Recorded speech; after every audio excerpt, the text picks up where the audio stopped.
Did remind me that this, I will tell you, this is probably in my entire natural life. It seems to imply like I have a supernatural life or something like that. My entire natural life, I've never been at a Board of Education meeting on the Feast of St. Patrick, you know. Fine Irish last name, McBride, so happy St. Patrick's Day to everybody here. And thanks for taking some time out to come and celebrate students. Very quickly, I'm going to just turn it over to our board president because we actually have to do some almost like convening a board meeting here, legally and statutorily. And really this is the board acknowledging your students. I'm seeing some of the students kind of down at the end of the table, and just to kind of give you an instance why we're doing this, probably two things that I would say to you.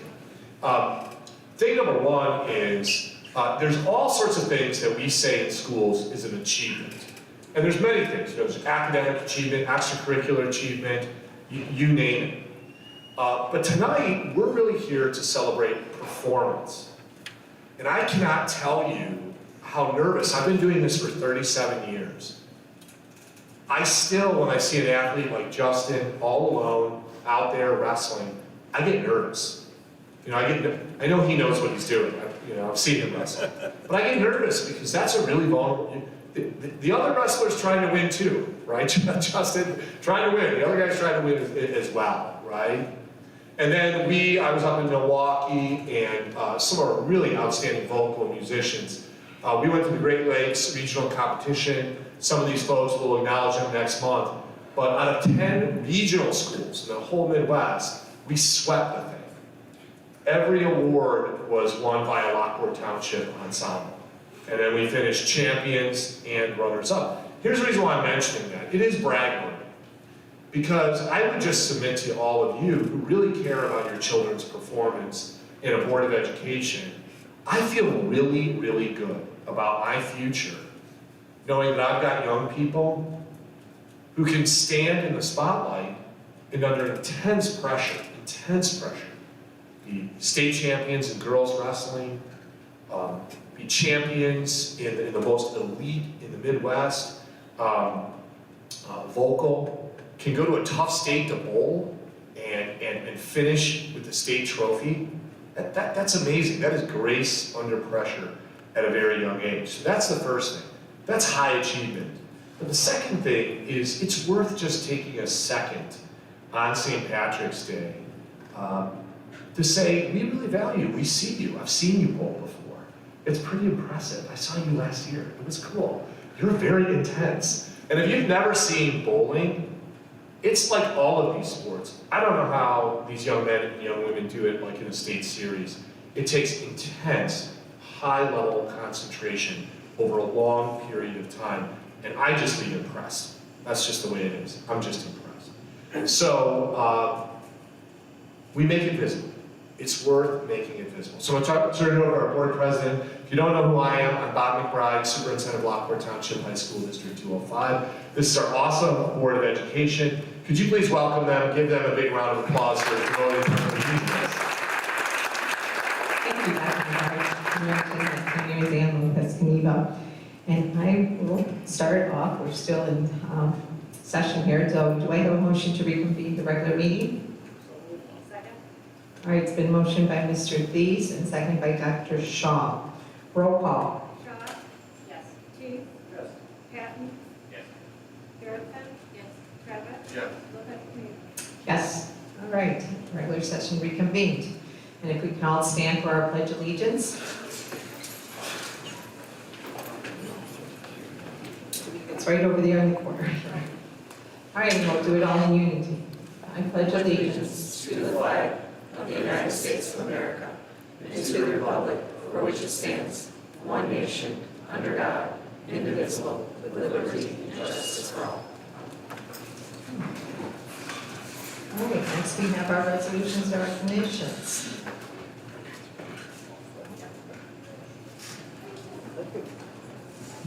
Thank you. My name is Michael Dwyer, the athletic director here, and I have the distinct honor and privilege of recognizing 3 of our young student athletes, and like Dr. McBride said, their performances at the IHSA state matches and meets. Our first athlete Whereas Lockport Township High School sophomore student Olivia Matasik competed in the Cherry Bowl State Final on February 22nd, 2025 in Rockford, Illinois, and placed third in the all-state level. Whereas coaches Linda Saziga and Andrew McCormick have aided and guided Olivia in her success as Lockport Township student athlete. Therefore now, be it resolved by the Board of Education of Lockport Township High School District 205, Will County, Illinois, that Olivia Matasik is hereby recognized for her outstanding achievements and dedication to her school and community. And that this resolution was passed by the Board of Education, Lockport Township High School District 205, on this 17th day, March 2025. Congratulations, Olivia.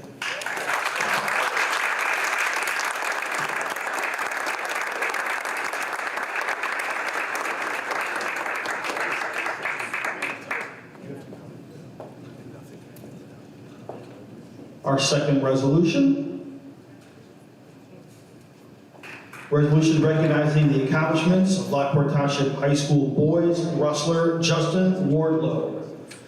Whereas the Lockport Township High School boys wrestling team competed in the LTHS state competition on March 22nd, 2025 in Champaign, Illinois.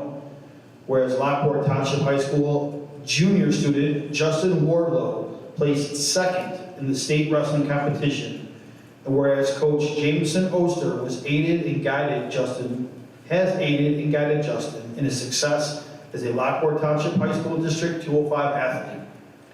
Now therefore, be it resolved by the Board of Education of Lockport Township High School District 205 in Will County, Illinois, that Justin Wardlow is hereby recognized for his outstanding achievement and dedication to his school and community. This resolution was passed by the Board of Education of Lockport Township High School District 205 on the 17th day of March 2025. Congratulations, Justin, on your third state medal.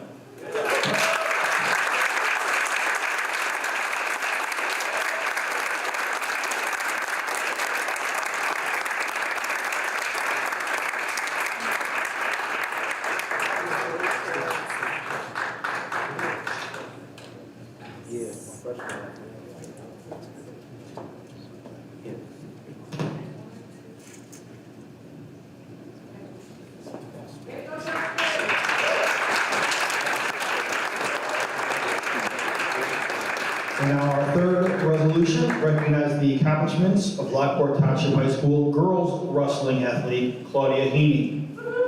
Whereas the Lockport Township High School girls wrestler competed in the IHSA state competition on March 1st, 2025 in Bloomington, Illinois. Whereas Lockport Township High School junior student Claudia Heaney placed first at 135-pound state wrestling competition and is now a two-time state champion and a three-time state medalist. Whereas Coach Nate Roth, Sam Fuentes, Tom Munoz, and Irene Hernandez have aided and guided Claudia in her success as a Lockport Township High School District 205 athlete.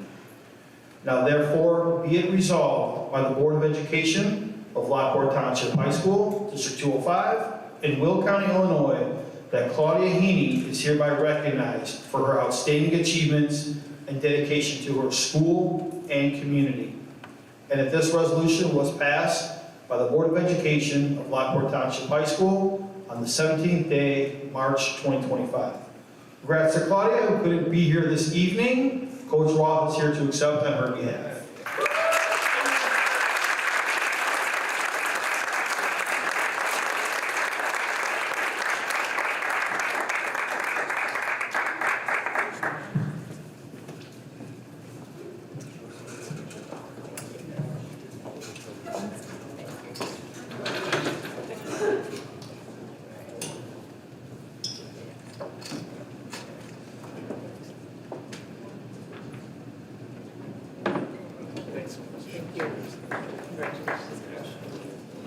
Good evening, I'm Dr. Carrie Green, and I have the honor of recognizing two amazing and talented groups of students. So I'm going to have all of the choir students please come forward.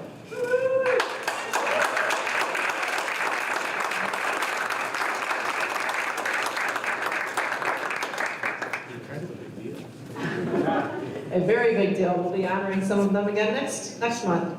This resolution is recognizing the Lockport Township High School choir students, Gabby Costello, who can step forward and wave. Jacob Pottis. Evan DeGilio. Cheyenne Footwitz. Sora Moan. Charlie Goodson. And Tara Masterakis. These choir students have excelled, whereas Lockport Township High School choir students earned title of All-State Musicians, and whereas the students performed at the Illinois Music Education Conference awarded by the Illinois Music Education Association on January 30th through February 1st, 2025 at the Peoria Civic Center in Peoria, Illinois. And whereas these students have brought honor and distinction to themselves, their family, our school, the community by achieving this respected status. Now, therefore, be it resolved by the Board of Education of Lockport Township High School, District 205, that this resolution be adopted on the 17th day of March 2025. Congratulations.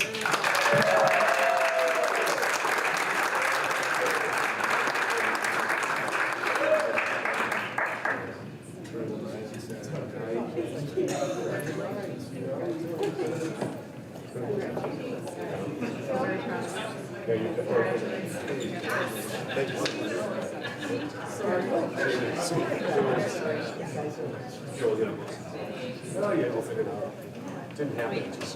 You open it, right? Yeah, oh, yeah.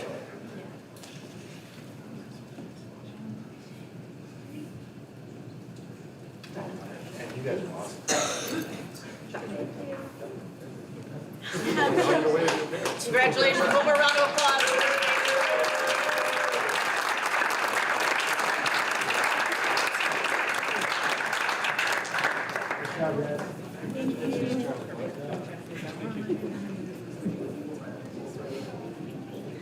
Okay, our next amazing group are our band students. Please come forward.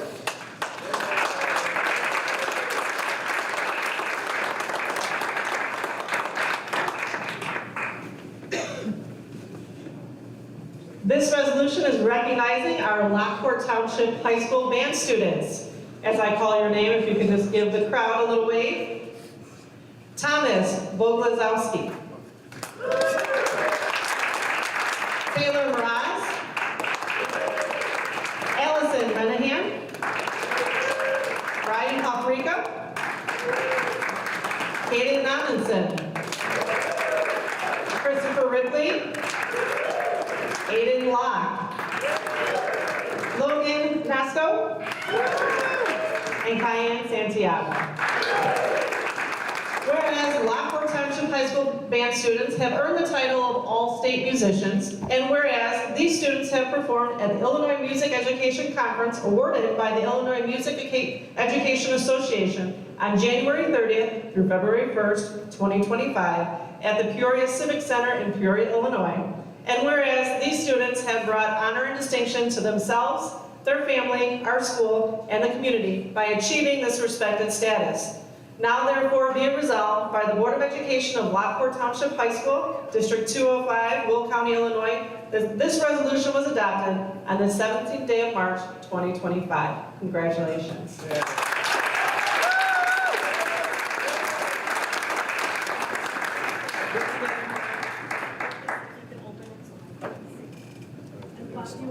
Yeah, sure.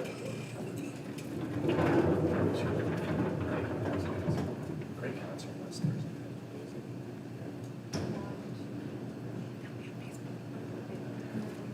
Yeah, awesome. Yeah, give them a big round of applause.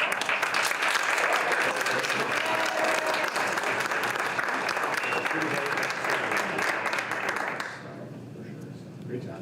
Thank you.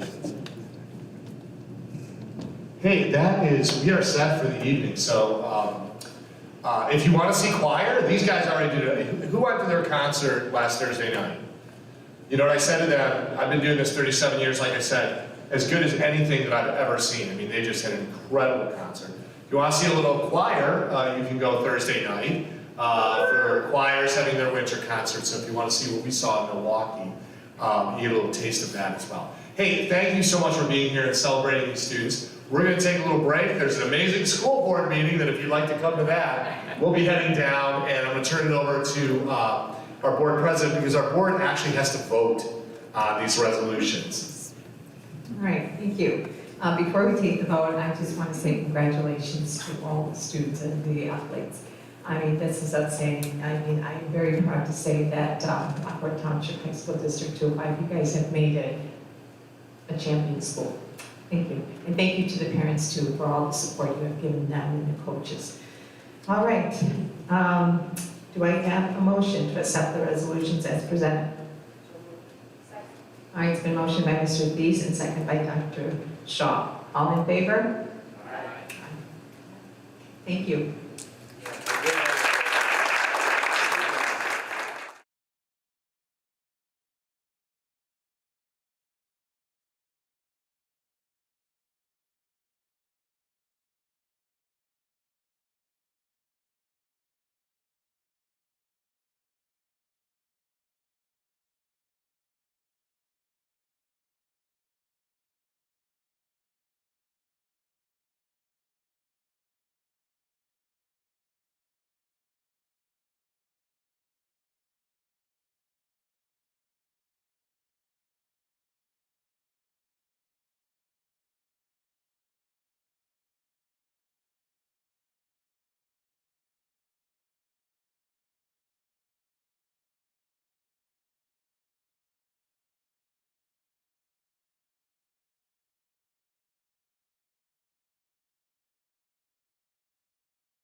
recognizing our board salutes. So if anyone wants to start. I'm going to start with the saluting the absolute domination that occurred in Milwaukee. I don't want to call it the Milwaukee mauling or anything like that, but it's got to be pretty darn close. So congratulations to Off the Record, Vocal Point, and the a cappella group from LTHS. I'm sure Dr. McBride can list out all the things that they won, but basically first place, second place sweeps across the entire thing. And the only reason we got second place was because the other group got first, also from LTHS. So really, really well done. Congrats to all the directors and the staff that work with them, as well as obviously the students. All right, I'll give my salute to the athletes. Ava Matejcek and Justin Warlaw and Claudia Henning, outstanding. I mean, especially for Justin Warlaw being, this is an all-time, and I believe his freshman year, he had a broken arm, so it was just very amazing, to see our great athletes. I have a couple. First, Dr. Christopher for putting on a absolutely wonderful event prior to the WELL conference. So if you are a women in educational leadership in our area, Dr. Christopher has L3. We gather once a month and we, come together and listen to different people speak. But she does the pre-conference, and she did an absolutely magnificent job. She and Dr. Huntington allowed me to present with them on some things we learned at the DMG Summit, which was awesome. I also I know she's not here tonight, but I got to see Dr. Johnson present. She did a fantastic job as well. Her just talking about that and just being able to see just kind of all the women over there come together and just how they support each other. It's just really great to know that, we are all a part of that. So, yeah. I'll give my salute to the maroon and white game for water polo. I attended that, and for those that don't go to water polo too often, they celebrate Coach Lou at the maroon and white game, passed away back in 2020. I'm remiss that I wasn't a part of his era here, because he was here for over 20 years. He really established that program for the high school, put us on the map. I think to this day we attend some tournaments as a direct result of Coach Lou. So if you're ever up in the upper deck of the pool, you'll see him being honored off season, and in season they honor him on the pool deck. But it was a great event once again. I attended the winter band concert because I'm pretty familiar as a parent with this athletic side, so I've been using the opportunity to learn more about the art side, and it was just really pretty cool. Kudos to Brian Covey and Anna Murdrock for just their poise, their dedication, and their leadership for the band. And then a shout out to Jacob Bobek, I think I got the name, on his xylophone. He was part of the symphonic band, and he had a solo, which was just the coolest thing ever. You couldn't even see I don't know what the sticks are called. I'll call them sticks. What are they called? Mallets. Mallets. Yeah. Sorry. It's all right. But they were just going so fast. And it was just really great. And so I texted Dr. McBride and said, made me want to. I turned my car radio up really loud on the way home because it was just so awesome. And then I attended on Saturday the group interpretation invitational, which again, it was my first time attending. And I got to see the Lockport team really, again, I was just really impressed.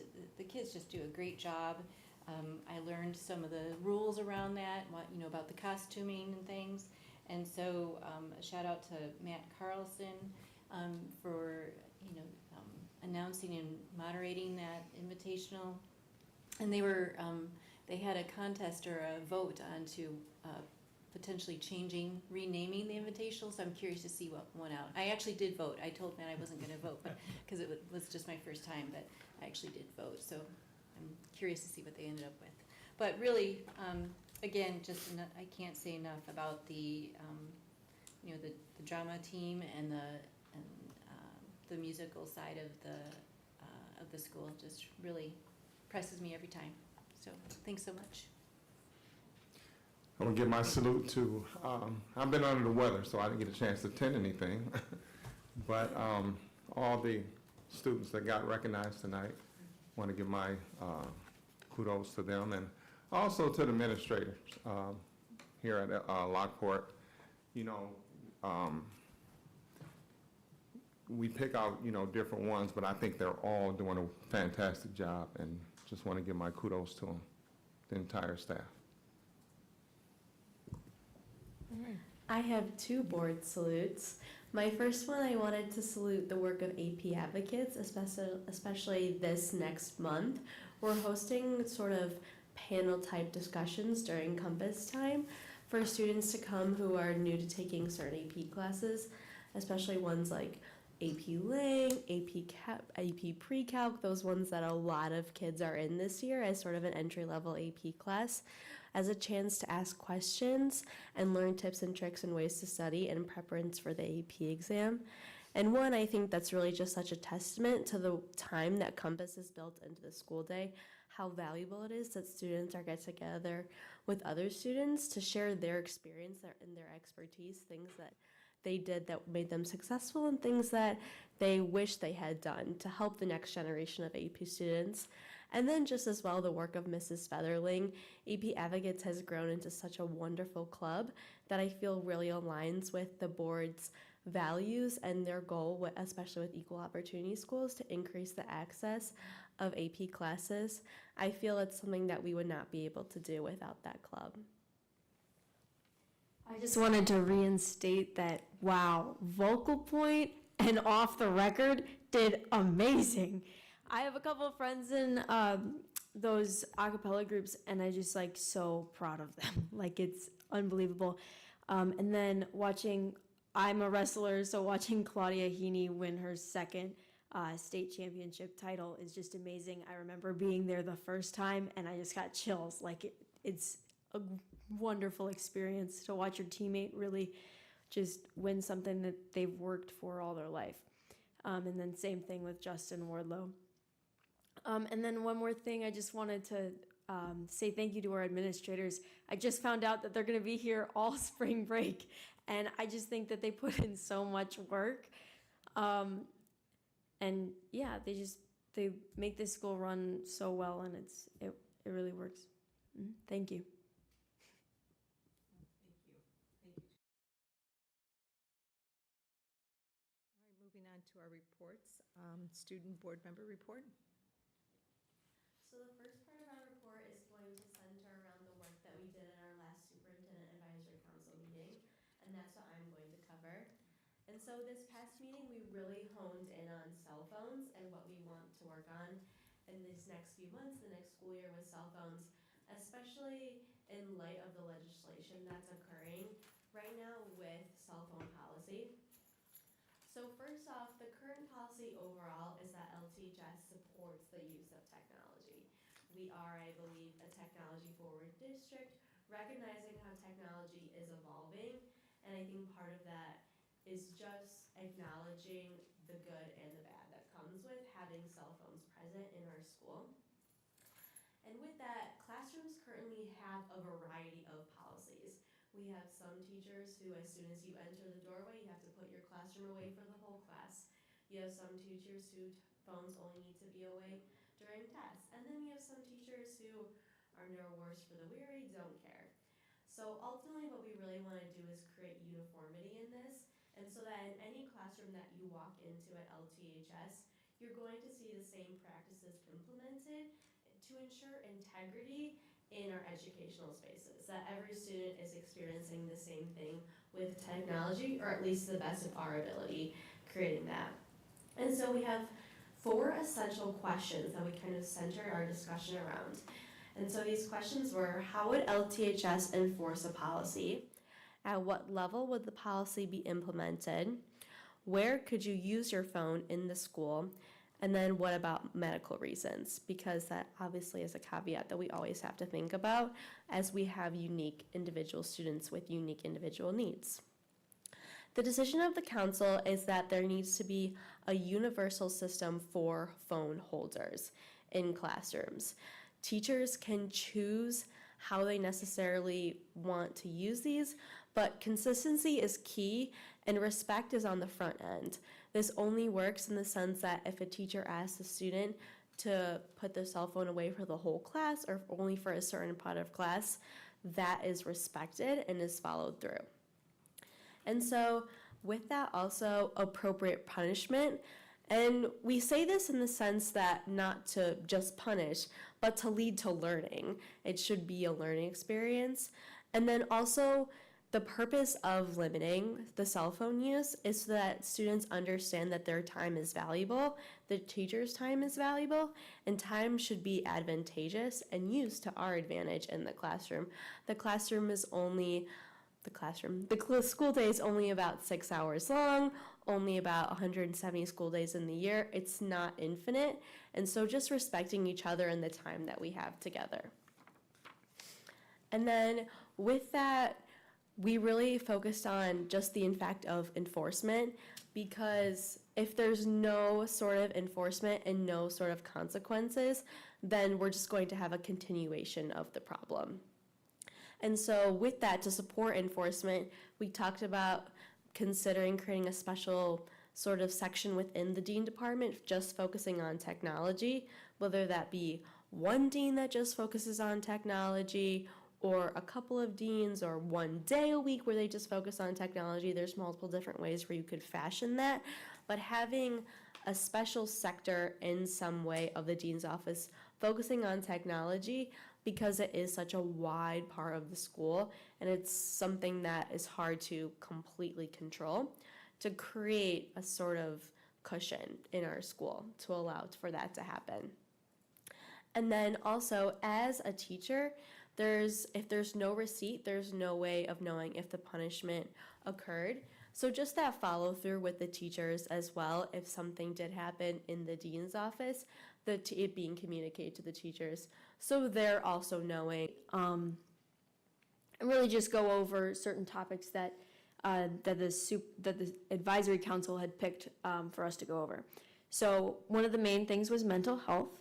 And basically we agreed that having younger voices come in and talk to the students would be much more meaningful and impactful for students, just having someone who's more in your shoes than some adult who isn't necessarily going through the same thing.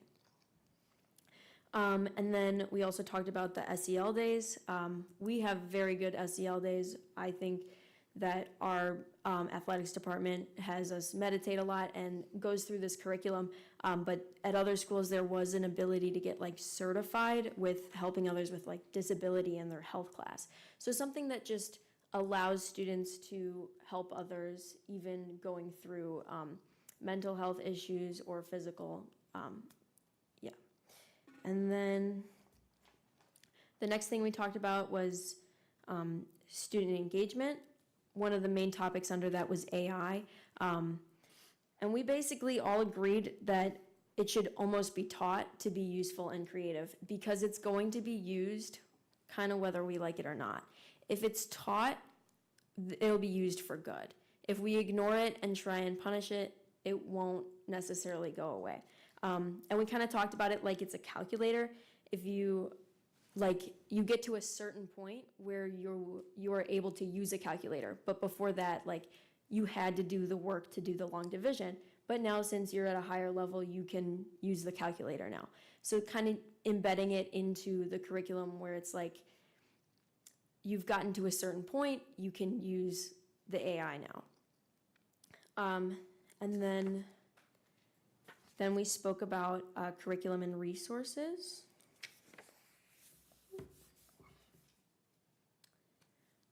Which we kind of talked about, like teacher respect. Having teachers just be consistent and respectful. This kind of goes along with the phone issue, when consistency is really key to this. It's oftentimes not necessarily that the people don't like the class, but the teacher. So keeping students on panels to hire teachers would help solve these issues, because in reality, there are people who go into interviews and are super great in front of adults, but not super great with kids, or even vice versa. So it's just good to have both sides of the story. That's about all. Thank you. AFT report.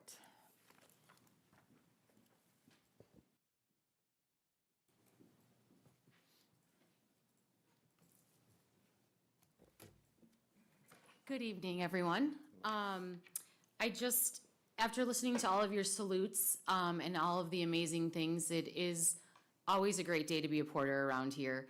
But again, we have to remember that all of the athletic teams, all of the clubs, it takes a sponsor to, be there and run those practices day in and day out. So thank you again to everyone in the room that supports all of those things happening.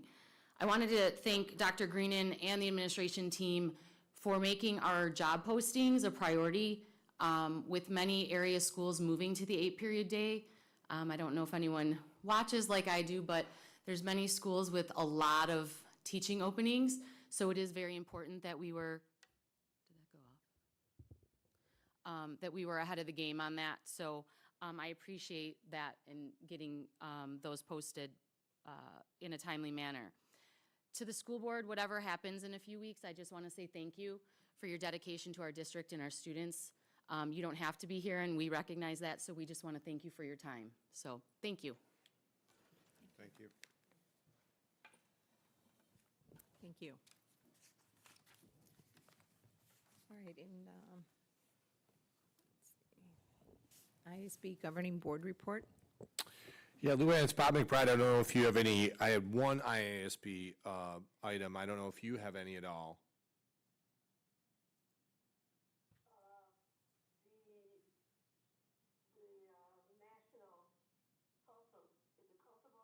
Oh, COSPA? Okay. You just remind board members, Illinois no longer belongs to NSBA. Illinois belongs to COSPA. So there are now two national organizations for board members. The one item I had is that Candace Gerritsen and Veronica Shaw, myself and Dr. Cristofero, we attended not the Three Rivers regional meeting of school boards. We actually went to DuPage. We were kind of slumming in DuPage, primarily because that dinner had something that was more relevant and more pertinent. And what that was one of my former colleagues, Ken Wallace, retired superintendent at Maine Township, spoke about workforce readiness and just laid out a long set of statistics, trends that show now more than ever students should be graduating with workforce experience, dual credit. I mean, it made me feel, I don't know about Dr. Shaw and Mrs. Gerritsen, made me feel like we were right on track, right? Things that like Mrs. Kishline does and a whole, coterie of people. Avery Colella works in our Technology Assistance Center. Just all the things that we're doing to have students actually get workforce experience right now, partnering with the Will County Center for Economic Development, doing a lot of employment right here on campus. Now we have an army of student custodians. And then all the things that we do in classes that are directly related to workforce experience, and even things like performance. Those students that we saw, tonight, when you can perform, that really is preparing you for the adult world where someone's going to have an expectation of you, and maybe it's going to be a really pressured moment, and you have to come through. So it was great. I don't know if Dr. Shaw or Mrs. Gerritsen, anything about that evening? Yeah, I mean, it was affirming for me to know that I feel like we're ahead of the curve as far as like where some school districts come in with all of this. I know that, in CTE and FACS departments, they're hard to staff at the moment, and we just really have top-notch instructors in those programs that are getting student certifications and experiences that they, otherwise wouldn't have. So I'm really appreciative of, what we have here and what we're providing our students and the quality instruction that's going on in those classrooms. I'd have to say the same. It just kind of validates what the board has put forth for a goal and what the superintendent and the administration have been working really hard towards. And I think it just, for me, it was just validating. And I appreciated the opportunity to go. Thank you. Well, thank you. All right, moving on to the foundation board report. You see Dr. Ms. Angela Adolph's report there. A lot of dates coming up. Any questions for Angela? Everybody? My kids are waiting to find out what movies are going to be in the stadium. Angela, you want to reveal any movies? Can't tell, but I can, well, we don't have them set. We're thinking like a sing-along style movie where they could dress up. And then, if available, we would like to do Wicked. Oh, nice. Theater camp. uh-huh. You know, get the Shaw Boys in theater Oh, they're a camp. little too extra for that. I don't know if the. Oh, they're very dramatic. They're very dramatic, and I know this. I was pretty impressed with the prom dress donation. Yes. Raising girls is pretty neat. I don't know how long we've been doing that, but that's a great program. This was our first year. We gave away 65 dresses this year. Yeah, that's remarkable. Free of charge. That's great. It is. And the summer theater, have you started to get interest yet, or is it still a little too early? We are getting interested in it. Oh, that's good. Yeah, we're I was excited talking about that on Saturday. Oh, great. All right, moving on, legislative report. Legislator's busy. Stuff is happening. So you can see some of these bills that I have, they keep multiplying. And as the deadline nears March 21st to get out of committee, if you don't get out of committee, you're probably not going to come to the floor. Just a couple, there's a lot here. But you've got some opening up of major school events if students are unable for religious reasons. Basically, this is a calendar option that would encourage schools not to schedule major events on obvious religious holidays of the major faiths. We're seeing, again, PE waiver. We're seeing a lot of bills that are coming up. A lot of the state is reacting to the curriculum mandates that I've told the board about that are coming in science and world language. So, for example, a new bill that would allow it to be more permissible to waive out of physical education, which is currently a 4-year requirement. There's some issues in here about notice to remedy. If a board does do a notice to remedy, changing some of the procedures there so that, in essence, I think what this bill is about is that no teacher is surprised. Suddenly they find out tomorrow that now a notice to remedy now has to be done in public. And this is really to ensure that no teacher suddenly wakes up, on a Tuesday morning after one of our board meetings and the board has executed a notice to remedy and they didn't have any kind of due process and know that it was coming or happening. This is really trying to gauge that. World language, responding to that, lowering it to 2 years and dealing with 2 years, giving it out if students are taking college and career from that requirement, if students are taking a college and career track, that they are not subject to that 2 years. Artificial intelligence, a lot going on now, just like cell phones, adjudicating that. Another interesting one I mentioned last month, 2 requirements out there in bills: computer science, all students have to take computer science, and a new mandate for graduation, personal finance. So those are just a few that we're paying attention to. I already mentioned to you the homeschooling bill that will require public schools like us, people who are registered in our district. We would have some responsibility if this bill passed to certify that proper homeschooling was occurring. I think both homeschoolers and superintendents oppose this. So that is any questions about what's happening in Springfield? It's a lot. Okay, well, thank you for the update on that. You bet. Okay, moving on, public comment follow-up from the February 24th public hearing. Right, February 24th, we had one public comment. Mrs. Tammy Hayes spoke, and she spoke about, in the BINA hearing, about the bonds that are on your agenda for this evening. Her concern was twofold. One, investment in Central, and is that investment well placed? And then two, she was very concerned about the 20-year term of the bond. I did follow up with Mrs. Hayes in 2 ways. One, I did speak with her about the 20-year term, that term, there is some flexibility in there in 2 ways. One, if you pay the bond off early, then you're not obligated anymore to keep that site as an educational site. And then also that The obligation is to keep it an educational site for 20 years. It doesn't dictate what kind of programming goes on at that building.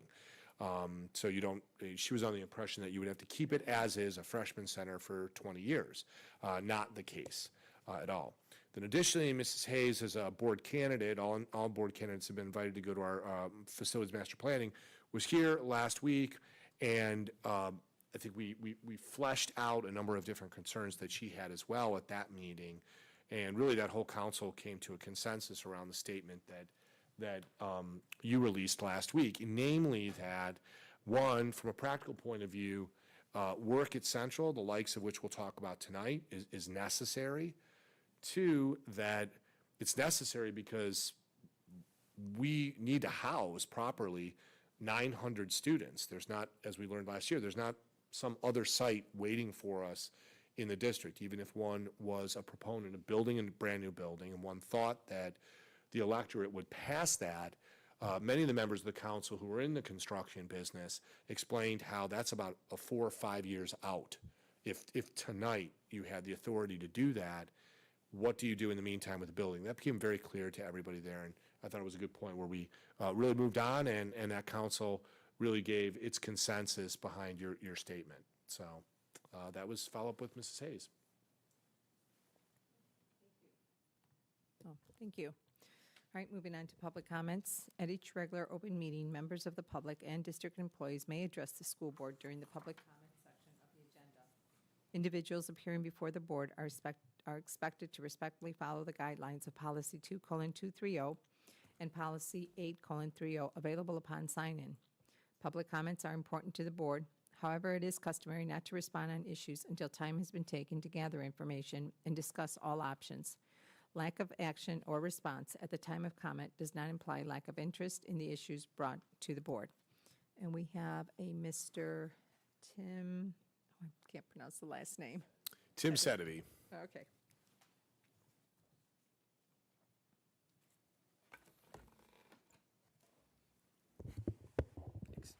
Thanks for giving me an opportunity to speak.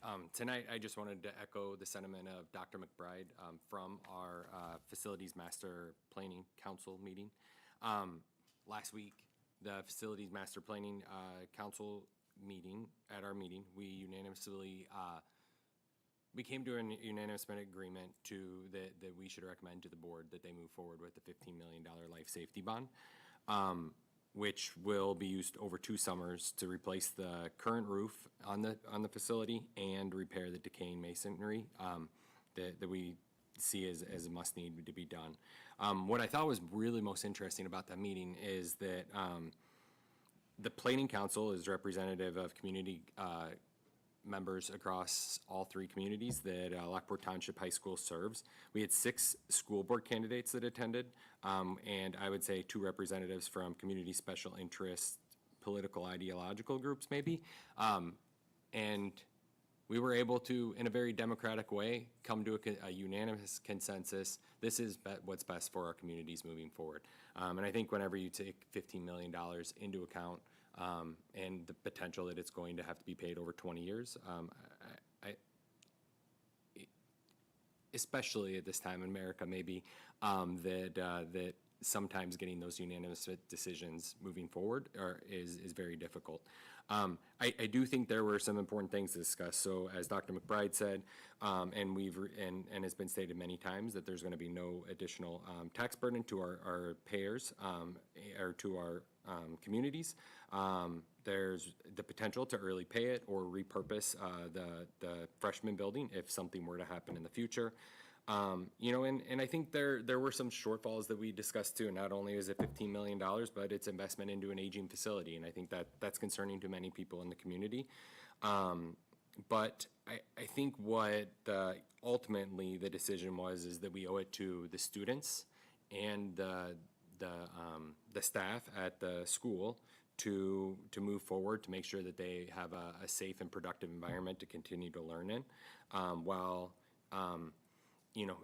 the next step in our facility master planning committee will be to, over the next 6 months, develop a thorough plan that takes the needs of all facilities, including the freshman center, this facility, We've talked about the transportation center and our unused lot that's in Homer Glen, and provide a thorough assessment across all the facilities, then to come back and present to the board hopefully by September, where that really the community could be proud of, and we could start to thinking about not how we're going to spend $15 million to fix a roof, but what do the next 20 years look like moving forward for the future of Lockport Township High School. So thank you, and that's all I had. Thank you. Thanks.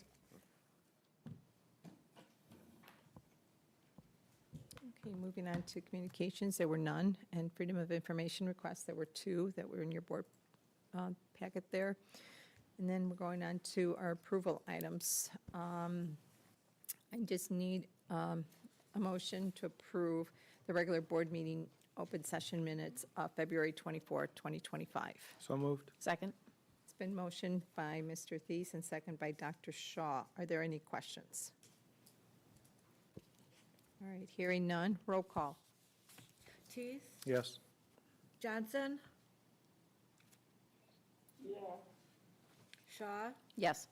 Patton, Yes. Travis, Yes. Garrettson. Yes. Lopez Caniva. Yes. All right, I just need a motion to approve the board member expenses and employee travel expenditures. So moved. Second?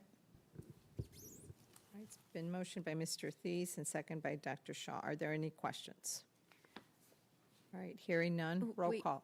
I'm sorry. I don't necessarily have a question, but I was looking them over, and one of them is the AI conference.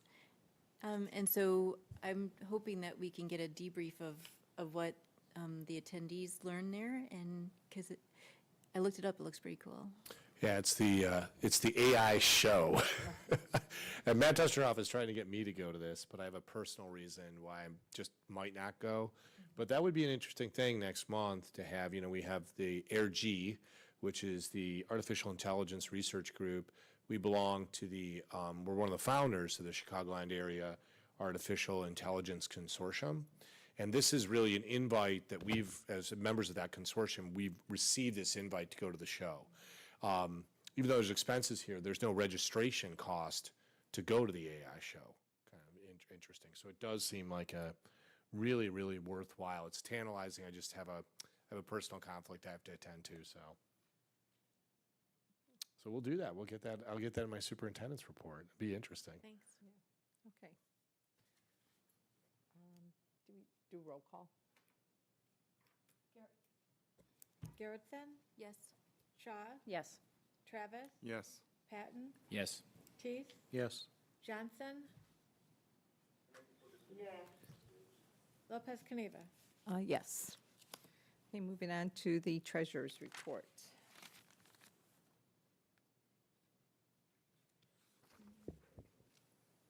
Go ahead.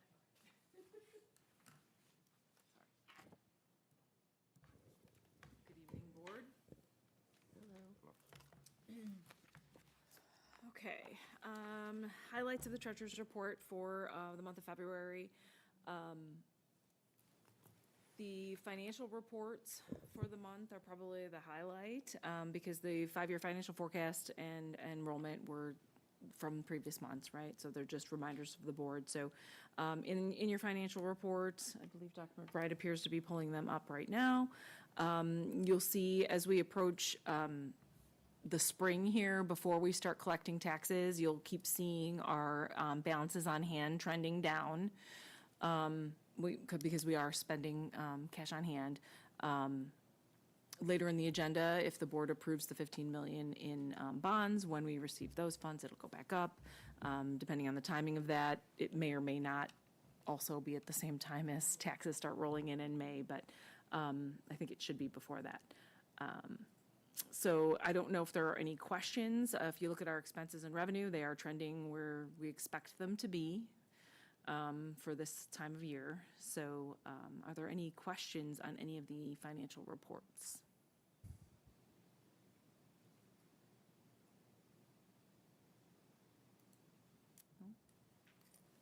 Okay, and then you'll see at the bottom there a number of things that will be upcoming approval items as well as we prepare for the new year, the start of which will be on your future agenda here a little bit further in the evening. there are no other questions. You probably should just stay there when we, the superintendent's report, you know. Do I have a motion to approve the February 2025 Treasurer's Report? So moved. Second? Motion by Mr. Thies and second by Dr. Shaw. Roll call. Patton, Yes. Johnson, Yeah. Shaw, Yes. Travis, Yes. Tease, Yes. Garrettson, Yes. Lopez Caniva. Yes. All right, Superintendent Report. All right, congratulations to all of our resolutions. And again, what a thrilling night it was to be in Milwaukee. Dr. Christofero was there, Mrs. Adolph, Dr. Johnson was there. Unfortunately, under the weather today, so she's not with us. But it was really just a very nice, I think, moment for our district.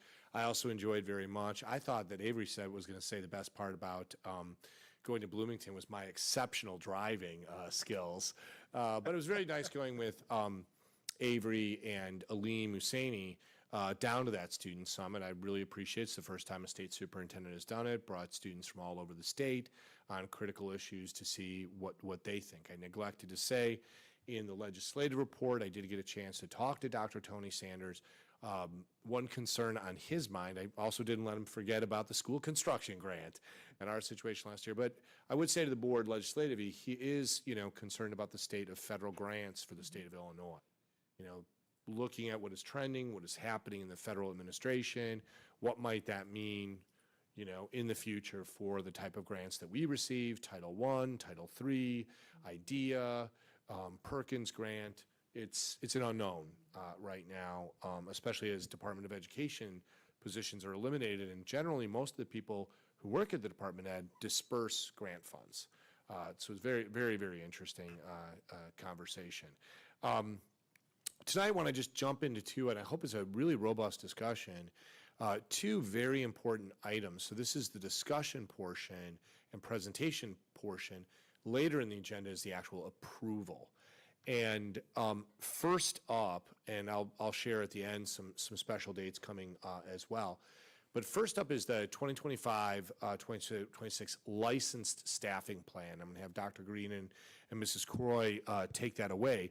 This is a process really that started in November when students start going into their school counselor's office and signing up for classes. I know Mrs. Lopez Caniva, Mrs. Garrettson, and Mr. Patton as a parent were all at enrollment for freshmen. All of those course requests pour into giant spreadsheets like this, and then these giant spreadsheets generate the staff to meet those requests. And just to remind the board, I've worked in many different systems. In some systems, a district administration and a board will give a building a target FTE. This FTE will cost that much, hit that, regardless of enrollment patterns. Or a target class size. Regardless of enrollment patterns, you have to hit that class size. And that can sometimes work for you or work against you depending on the enrollment patterns. All of that is to manage hiring costs. We've chosen to manage hiring costs, and there's some data that Dr. Greenan will share, where we've fulfilled student requests first, generated a staffing request to you, and then in the hiring process made sure that the staff that we hire will be more affordable than the staff that is leaving us. And we'll show one illustration where we have actually saved money every single year. That's not a second-rate teacher. It's just a less costly teacher, and ensuring that we keep our hiring costs. As you know, over about the past 5 years, we've kept our hiring costs below 3%, which is, in this day and age, even though we've had collective bargaining agreements. Licensed staff are our classroom teachers, our deans, our school psychologists, social workers, our speech pathologists, guidance counselors. Those are all included with licensed staff as opposed to our educational support professionals. And that's what we're here to approve tonight. It's very quick. The board might notice, usually I would give a staffing plan like this to you, give you a month, and then we would come back and approve it. This is such a speedy process. We have to get all of those enrollments in, about 27,000 course requests, organize them into sections, create those sections, think about the class size, generate the staff that we need, get it to you. We have contractual obligations if anyone was, for example, losing their job, which we're not recommending that. But also, as Mrs. Kishline pointed out, many schools are moving. For example, our friends in Plainfield to an 8-period day, so there is quite a bit of hiring going on. So you tonight also authorize us to start hiring. And it's a very, very, very competitive field right now for candidates. Anticipating your approval, we've already started some of the interviewing that goes on. So thus the really speedy pace that we're under. Also, we have to build a master schedule after this, which takes time too. It can get complex, deconflicting that schedule, making sure by the end of the year, teachers know what they're doing next year, students would have a viable schedule in August. So I will turn it over to these fine folks, and Dr. Green and I'll get your slide deck up. Great. Thanks, Dr. McBride. Last spring, I was fortunate to have an opportunity to transition into this role as Assistant Superintendent of Personnel when I was principal. My predecessor, Tony Kandari, was retiring, and it gave me a few months to learn from him. And I do remember one day, as he was going through several of to-do items, his eyeballs got really big, and he half smiled at me, and he said, "Start early on the March board meeting." So I listened to him. We started work on this agenda actually before our February board meeting, but I certainly cannot take credit for it by myself. If you look at the increased amount of consent agenda items, 18 of those are my fault, so you can blame me for those. But it is a large part and a very important part of what we are preparing for, not only next school year, but even next summer as well, as you can see the number of items. So I really want to thank my assistants in the personnel office, the administrators who provided reports, our department chairs as well, because there was a lot of work to get this agenda ready for our March board meeting tonight.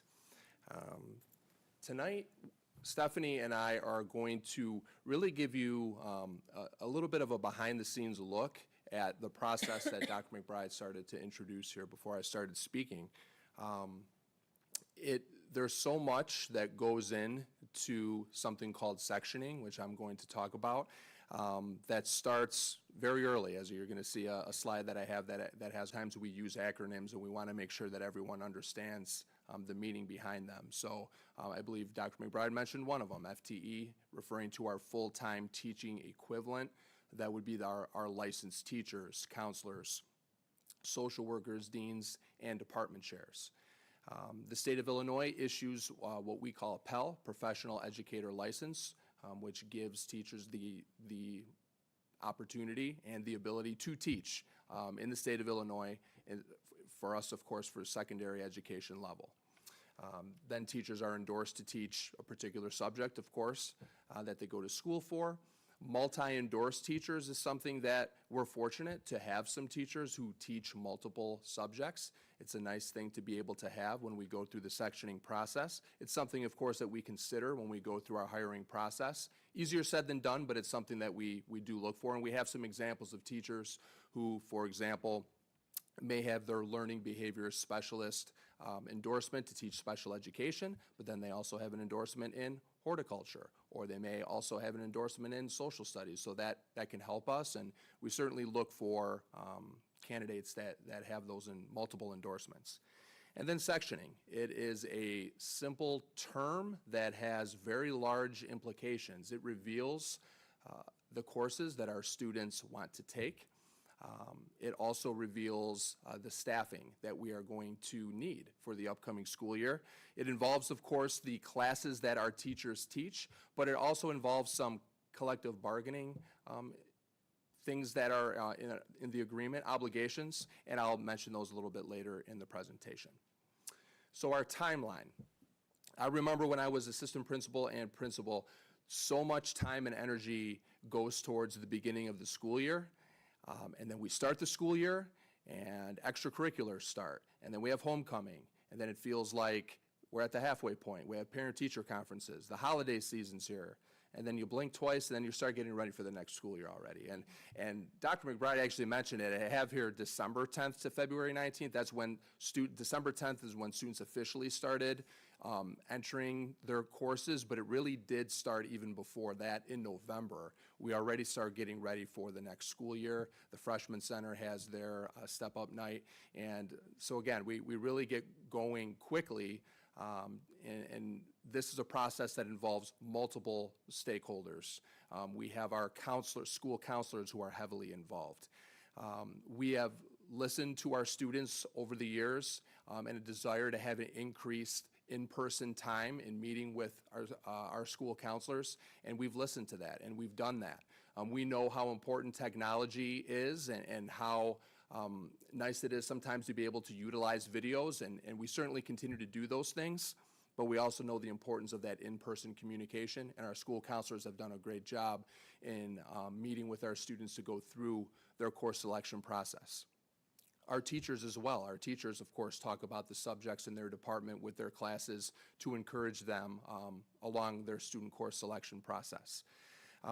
It has been mentioned a couple times tonight, we did post our anticipated positions that we have due to retirements a little bit earlier than we have. That was largely from listening. Last fall, I spoke with 19 of our second-year licensed staff members. Wanted to check in with them, see how they're doing in year 2, see what's been positive, see if there's anything that I could do or others can do to help them out, but also wanted to get some feedback about their hiring process to see what is it that we're doing good. Is there anything that we can change a little bit? And there was one recommendation that a few did give to me, and they did mention that our process at a couple different times was just maybe a little bit later than a few other schools that they were interviewing at. And I always remember as principal, I always felt like we were usually ahead of the game, and oftentimes we were, but it did make me think about that a little bit more. And then also, one of the great things about networking with other people who do the same job as you is you get to listen to them and you get to see what they're doing too. So as you do that and you start to hear about when other districts are going to post, it's certainly, because we know how important it is. We know that there's a teacher shortage, and we want to make sure that we're attracting the best candidates here to Lockport. So really need to thank Dr. McBride and Stephanie, because we spoke knowing that we were having 6 teachers retire. Knowing that we were at the beginning part of the timeline of our sectioning process, as you can see.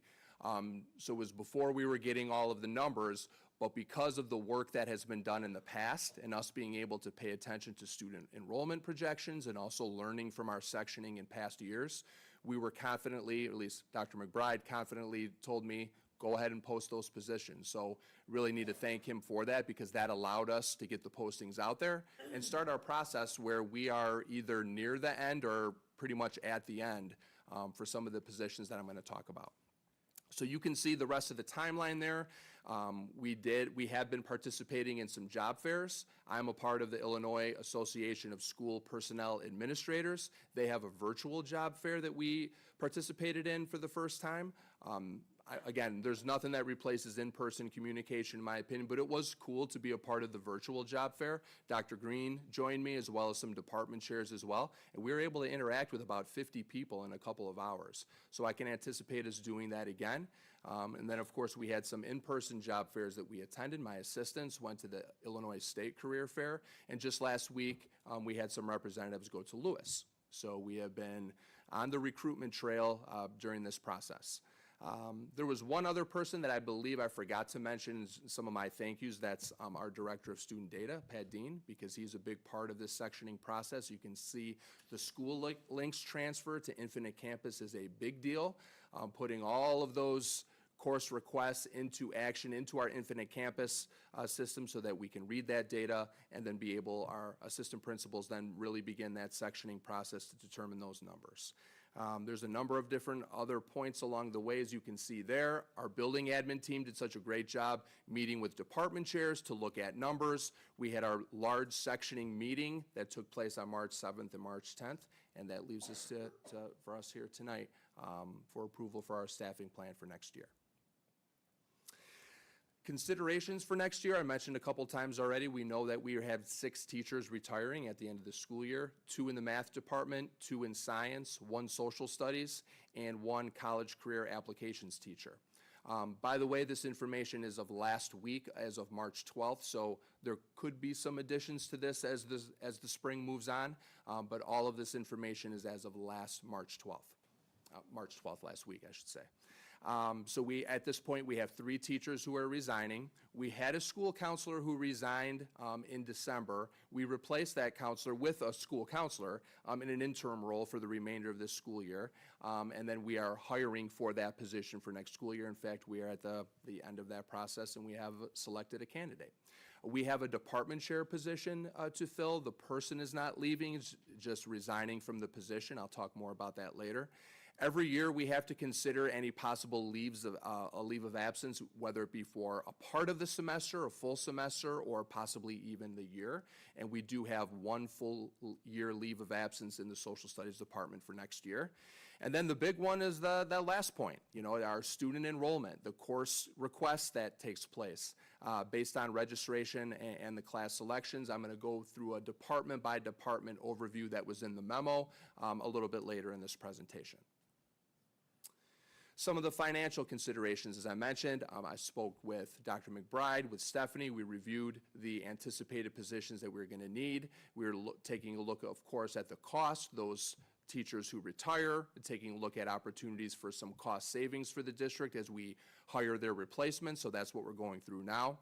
I had an opportunity to meet with our building admin team and the department chairs at one of their Monday meetings in the earlier part of January, because we wanted to talk about our interview and hiring process that we have really built out the last couple of years and have added some layers to it and have added some people that we've gotten some great feedback on that I'll talk about.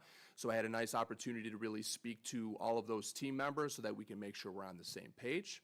And then positions are posted anticipated, of course, until your approval. As we have hiring considerations, there's some things that come up, some of those terms that I mentioned at the beginning of the presentation.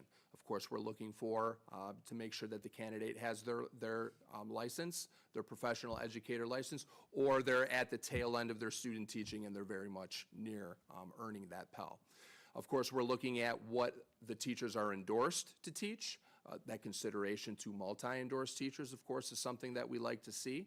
We consider, it's been mentioned a couple times, the salaries of the retiring teachers and those who are resigning. Our process of wanting to look at bringing in candidates who are best for Lockport Township High School. So we consider all things with diversity. We could get feedback from our athletic director and our activities director as to needs that we may have on the co-curricular side. So all of these things go into our considerations when we're hiring. And this truly is a team process. If you go on to the next slide, I mentioned earlier that I had met with 19 of our second-year licensed staff members because I wanted to, again, check in how they're doing, but we also wanted to get feedback from them. What is positive? What should we continue doing? Are there any suggestions of improvement? And one very positive point that I received almost across the board was their interview hiring process. Whether it was 2 rounds, whether it was 3 rounds, they noted multiple different staff members that were involved as we've brought in more staff to some of our interview panels. We've brought in students.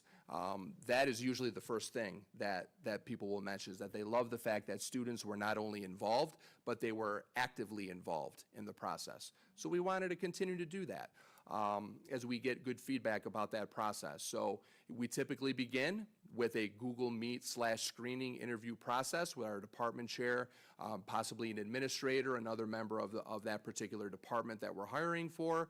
Ask the question, can you bring your resume to life? Talk a little bit, of course, about Lockport and their desire as to why they are seeking that particular position. From that point, we move on to phase 2, which is a round of in-person interviews. Again, considering having multiple staff members involved in that process. Oftentimes, we go to a phase 3 for a final round after round 2. Sometimes, depending on the number of candidates, we may be able to make a decision after round 2. But oftentimes, we do go 3 phases for this process because, in my personal opinion, besides school safety for our students and staff, hiring is the most important thing that we do. Safety is number one, and in my opinion, hiring is next. Continuing to bring great people that we have here at Lockport and adding to that mix. So there's a lot of work that goes into this. Again, thanking our department chairs, our administrators, our staff who take part in these panels, our students. It's a lot of work and it's time consuming, but it's definitely well worth it.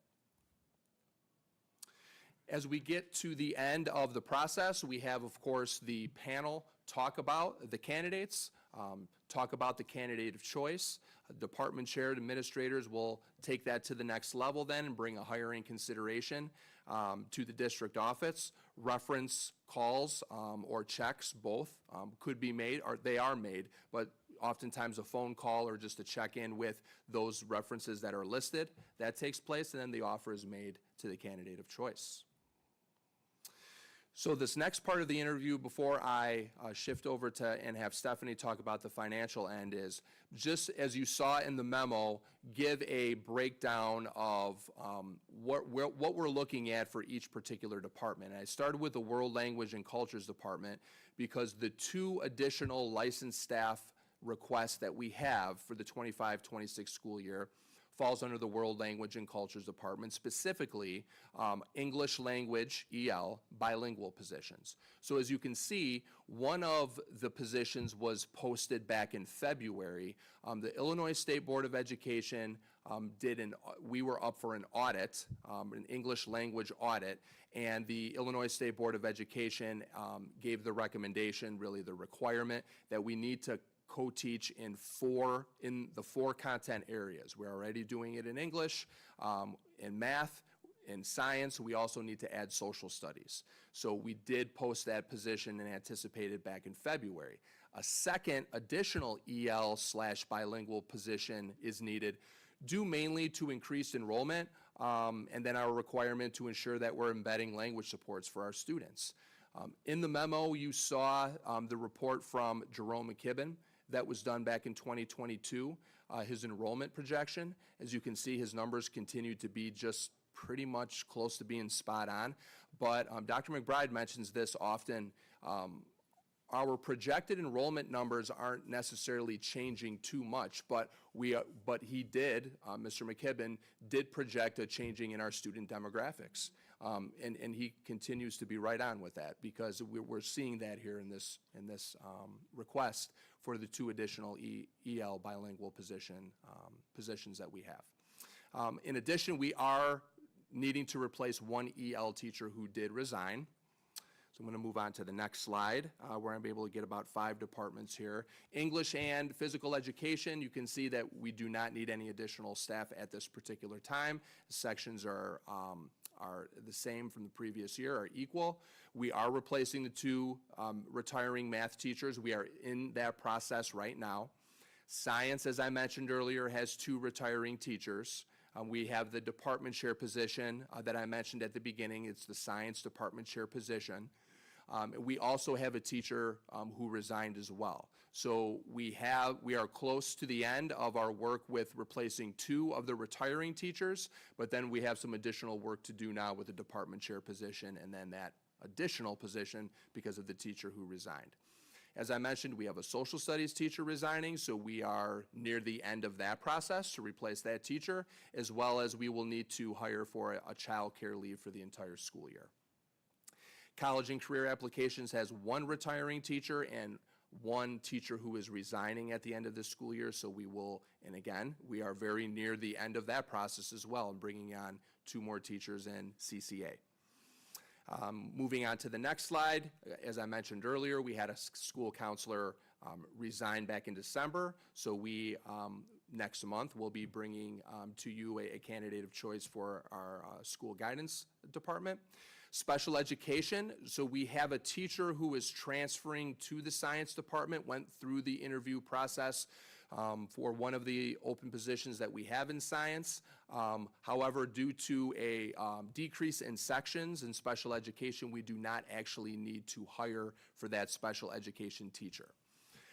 Visual and performing arts overall, the course enrollment is down a little bit, but it is not affecting us for any particular staffing change at this time. I did mention the deans as well because we have added in the past years, but right now our number of deans remain consistent, both at the Freshman Center and at East Campus.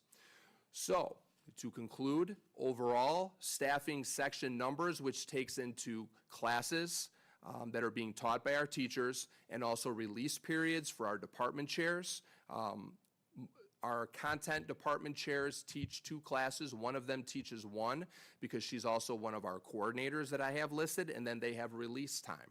Our coordinators also include our AP coordinators. They have some release time. They teach, but they also have some release time. Our instructional coaches, same thing. So those release periods are also built into that sectioning number in point 1. So overall, we are looking at an increase in 2 in terms of our request for licensed positions for next school year, going from 273 to 275. So at this time now, I'm going to hand it over to Stephanie. Is there any questions? Dr. Greenan presented a lot of information. Any questions on anything Dr. Greenan presented before we move to just some numbers? Not a question, but I just want to say how much I appreciate this process. Having worked in a few districts, I've been through the same situations. They'll hand you the FTE, say fill it, or this process of actually streamlining it to what the students are requesting and having a really tight understanding of what our staffing needs are is probably the most efficient way to do it and probably the best way to manage funds, especially since we're supposed to be good stewards of taxpayer dollars. So I appreciate all the hard work that you both put into this process. From the budgeting standpoint, it focuses our budgeting funds on the purpose of the district, right? So we talk about making sure that the funds are where they need to be, and that we're spending them on the areas that are of most need of the students, and this is one of the best ways to do it, is in my mind, since the salaries and benefits are the most expensive piece of our budget. And I also just appreciate, so I know that, when teachers retire, we bring in younger teachers. It's more cost effective, but we also have wonderful teachers that are in the building mentoring those teachers already, as well as a very robust professional development that has been the board's vision for a long time. So you're getting young teachers in, they're being taught by Lockport teachers, and then they're also getting professional development that Lockport believes in. So it's just a win-win. Thanks. Thank you. So yes, the overall sectioning and staff, we're recommending up 2 based on the staffing needs. So if we look at the historical costs, this is just illustration, like Dr. McBride referenced. We track, so what we do in the moment is we have this Google sheet that Dr. Greenan's department, actually Frankie Hatley's keeping it up to date for me. Yes. She's keeping up to date every day. We started with the retirements, right? We knew the people that were retiring because they put in 4 years ago. And all the people that, if we have resignations, we have childcare leaves, whatever else might come up where we need to fill, she keeps that list going. And then I help fill in some of the costs, right? And based on that, by the end of the year, we can look back and see how much did the retirees or resignations cost compared to what the new hires are costing. And that spreadsheet, that Google sheet, has accumulated here in the last 6 years. Last year we did a 5-year, and instead of dropping a year off, I just added a year. So you'll see over the years, there's kind of a lot of numbers on here, but basically the bottom line is based on replacements and maybe where we might not have.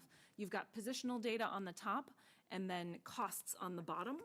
And the positional data talks about how we've, you can see from 1920, we've grown from licensed positions from 247 staff members to 273, what we have currently.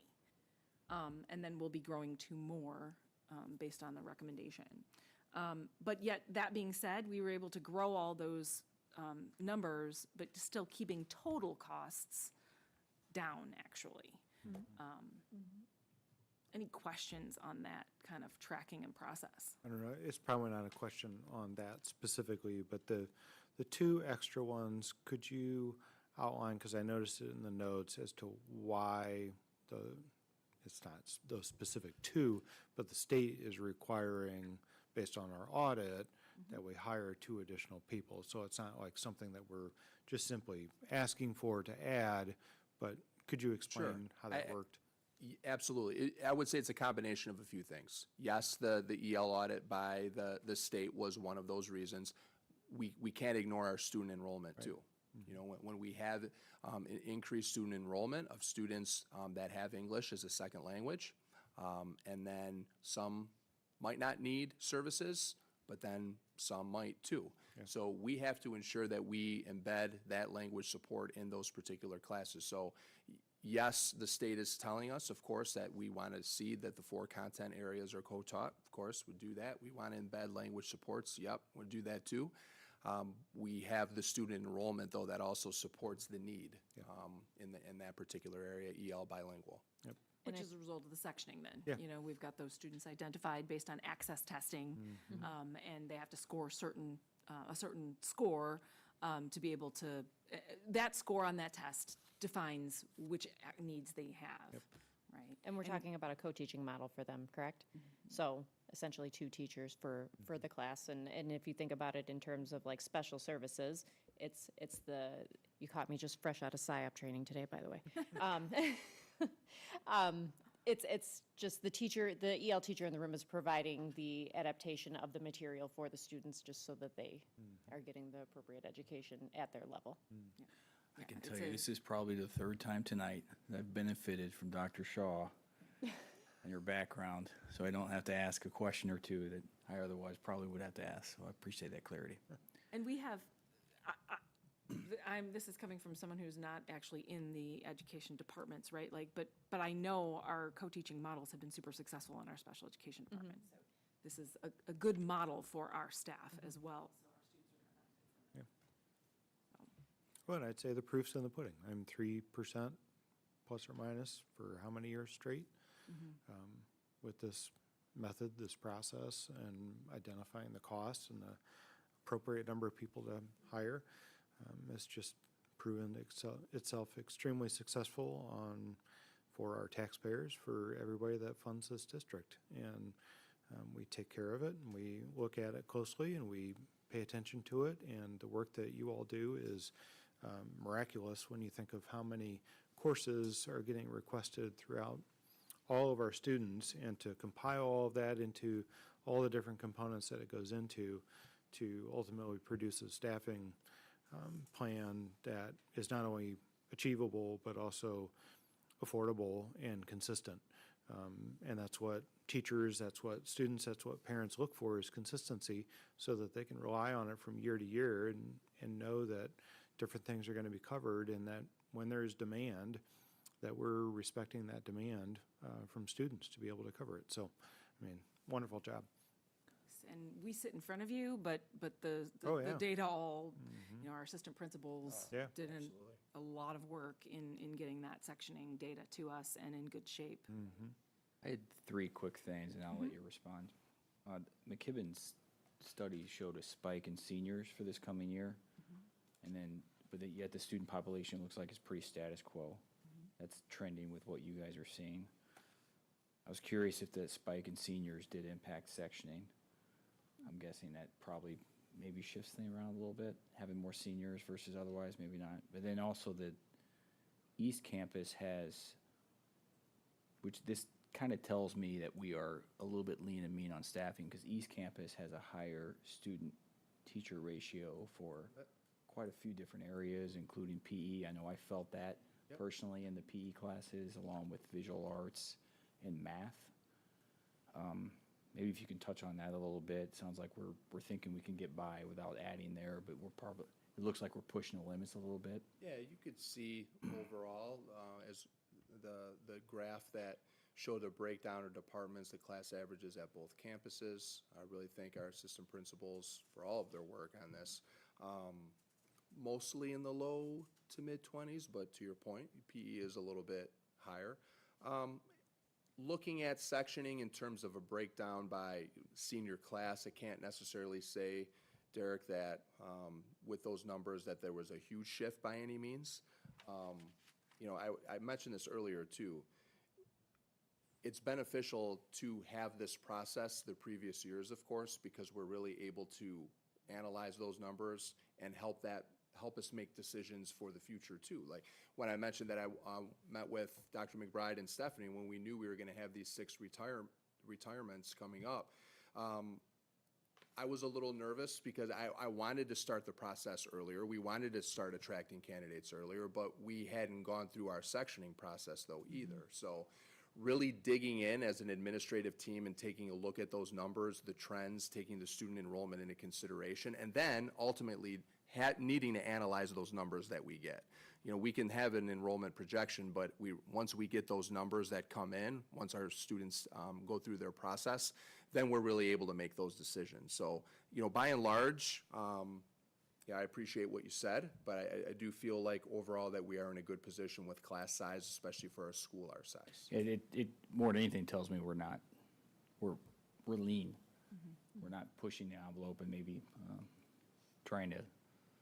we're being conservative, I feel, in our staffing based upon those graphs that you provided. The last comment, and this is more of a data point that made me think that I counted 4 resignations, which maybe there were a few more throughout the year, but it looked like there was 1 in December, and you're citing 3 for the end of the year.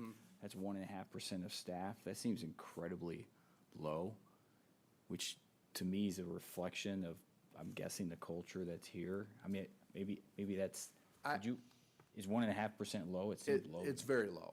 I can speak, obviously I'm just in this position for the first time, but I was principal the last 5, and assistant principal the 2 before, so I was highly involved in our interviewing and hiring process and networking with other principals, networking now with other school personnel administrators.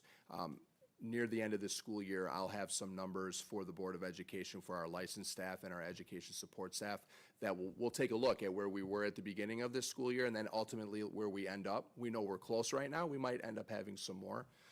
But you're absolutely right, Derek. It's a very low percentage, and I really do point to our overall climate and culture that we have here at Lockport, and that's everybody. That's all of us. Yeah, we hope to retain, right? But we are in hiring season, and there might be a few more that we end up losing. That I think happens between the time that we present this. There's usually a couple of more, but we generally are pretty low. Yeah. To your comment about the 9th graders, because our overall enrollment, or about the seniors rather. Right. I think that from what I could see in the sectioning, like it may just affect, if we have one class that's higher, another class, it'll affect what the teachers are teaching, right, within the department. If you have, you have more seniors, you're teaching something different than maybe if you had more sophomores, right, within the department as far as the more electives for seniors, things like that. Yeah, Yeah, it makes sense. No, great job keeping that retention not an issue. So then, the last couple of slides were just about our kind of, I was able to show the financial impact historically, but right now, we're in the middle of this. So we don't know where all the final numbers are going to land. We just trust that all of our staff that are doing the hiring know what we're looking for, and in some areas, we need to hire an experienced staff member, and where we can get away with hiring a newer teacher, we do. And we, what they'll do is they'll bring their recommendations to Dr. Greenan, they'll kind of talk through those and work that out, and then we'll start filling in the totals. So this slide just kind of gives you at, where we are right now of the total cost as of right now, and that number doesn't look great.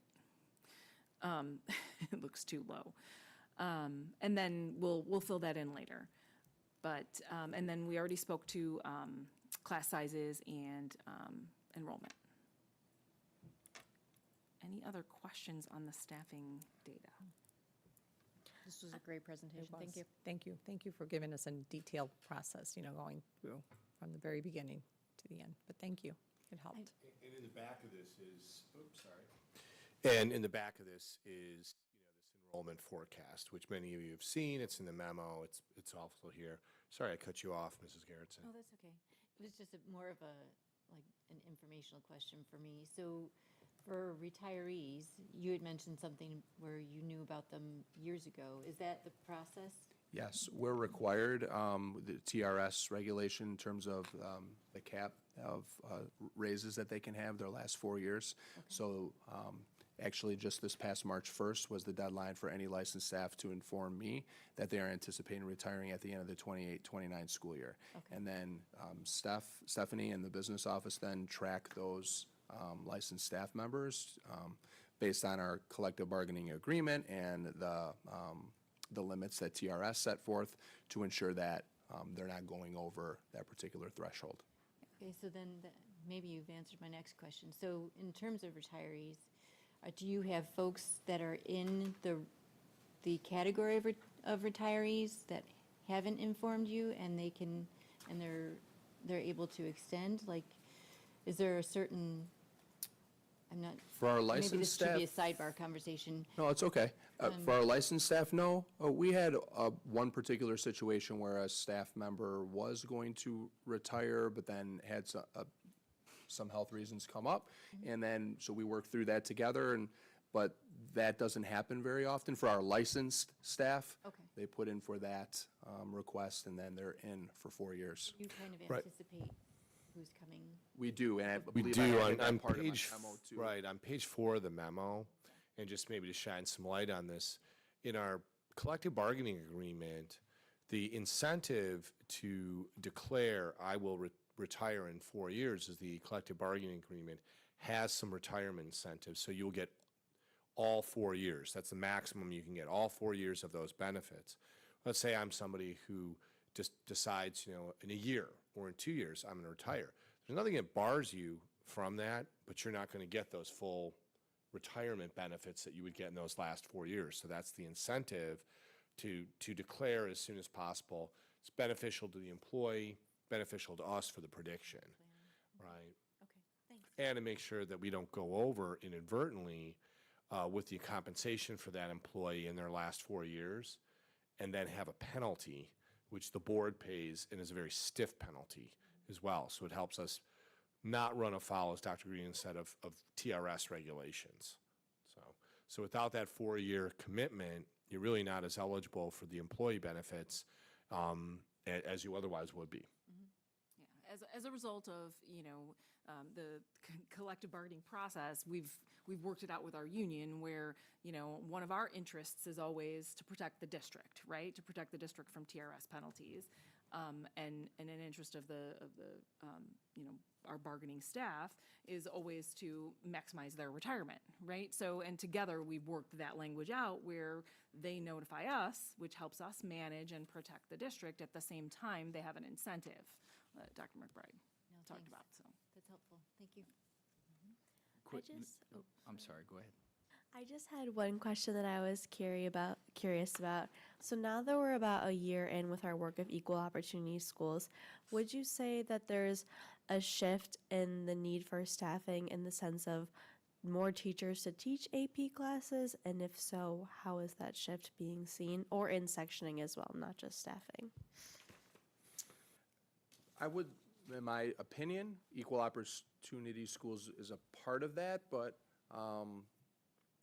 I wouldn't say that it's just because of equal opportunity schools. I think with equal opportunity schools, I had a lot of work last year as principal with our staff to ensure that we are challenging all of our students to their highest capabilities. We get data from that, we get information from that, but honestly, I also think that the individual great conversations that our school counselors have with you as students, that is revealing information. Our teachers, the conversations that they have with you in the classroom, that's revealing information too. So I feel, in my personal opinion, it's a piece to the overall pie. But we have seen increases in, and purposefully, where we want to see that. We want to see the students being placed in the AP sections or the honors section. So there's conversations about that. I think, some of the conversations that we have in the sectioning process, and I'm usually just listening in, right? Because it's the principals talking about it. But they're talking, they look at, the students assigned to like that breakdown, right? Like, and in this section, can we have the counselors go back and see, maybe recommend students in other places? Have we really, those are the kinds of questions I'm listening to them have amongst themselves to make sure that the students are placed where they should be so that they're challenged. So. And then also, just based off the conversation Dr. McBride and I had over the weekend, based off of the district management group presentation that we had, they were saying that although we have less students in schools, there are more staffing because of need. But if you can see in the sectioning sheet, we have less teachers necessary in the special education realm because students are probably leveling up based off of our conversation, which means that what we're doing is challenging students and making them, try things that maybe they otherwise wouldn't have, so. Ultimately, Mia, it doesn't increase staffing, it just shifts what we're offering. So the same people are staffing, they're just offering something different, if that makes sense. I had one quick question. Lockport Academy and CCC, is that separate from these numbers then, I They're presume? in the special, they're part of the special education department. Okay. Yeah, so they're all rolled into this. Got it. Huge kudos to 3 assistant principals who worked really hard on this. Robert Beach, first time out. This is a very complex thing. This also is the most expensive thing that a board does year after year. There is nothing you do that's more expensive than your licensed staff. Robert Beach, first time out, did a fabulous job. He was accompanied by Josh Oster, who helped out, and Jason Osbald, and they all kind of working a lot of weekends, connecting, collaborating, working with Pat Dean from the data end. So as a team, I think they really brought us just, an outstanding product, so. Okay. And we'll ask you later in the agenda to approve this plan. And if you can even believe it, you're not out of my superintendent's report, so I'll kind of move on. I'll ask Neil Offerman and Eric Sickberg to take these already warm seats that are here. So thank you very much, Dr. Greenan, and probably Mrs. Croy, you should stay as well. You're right. So thank you. They're an important part of this. So really, this is a little bit more open. These are 2 things that are connected to each other in the Central Campus Essential Maintenance Plan. One wanted to open some space for board members to ask Stephanie Croy any questions you have about the bond resolution.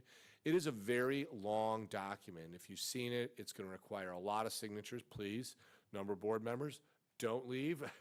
We need you. But that 26-page document has that kind of length because, as you can imagine, it's been fully vetted by attorneys. I think later in the agenda, Mrs. Croy has done an excellent job of just reducing the parameters down to something that you can really see in a one-pager. But that 26-page legal document is the result of our work with Chapman and Cutler and with PMA Financial so that you have safeguards in place for the expenditure of those monies, basically. What are the parameters of this loan? What are we authorized as administrators if you approve this life safety bonds, the do's and the don'ts of those funds. Similarly, right behind that are a series of bid packages, which I was talking with board member Lance Teese about. We did very well.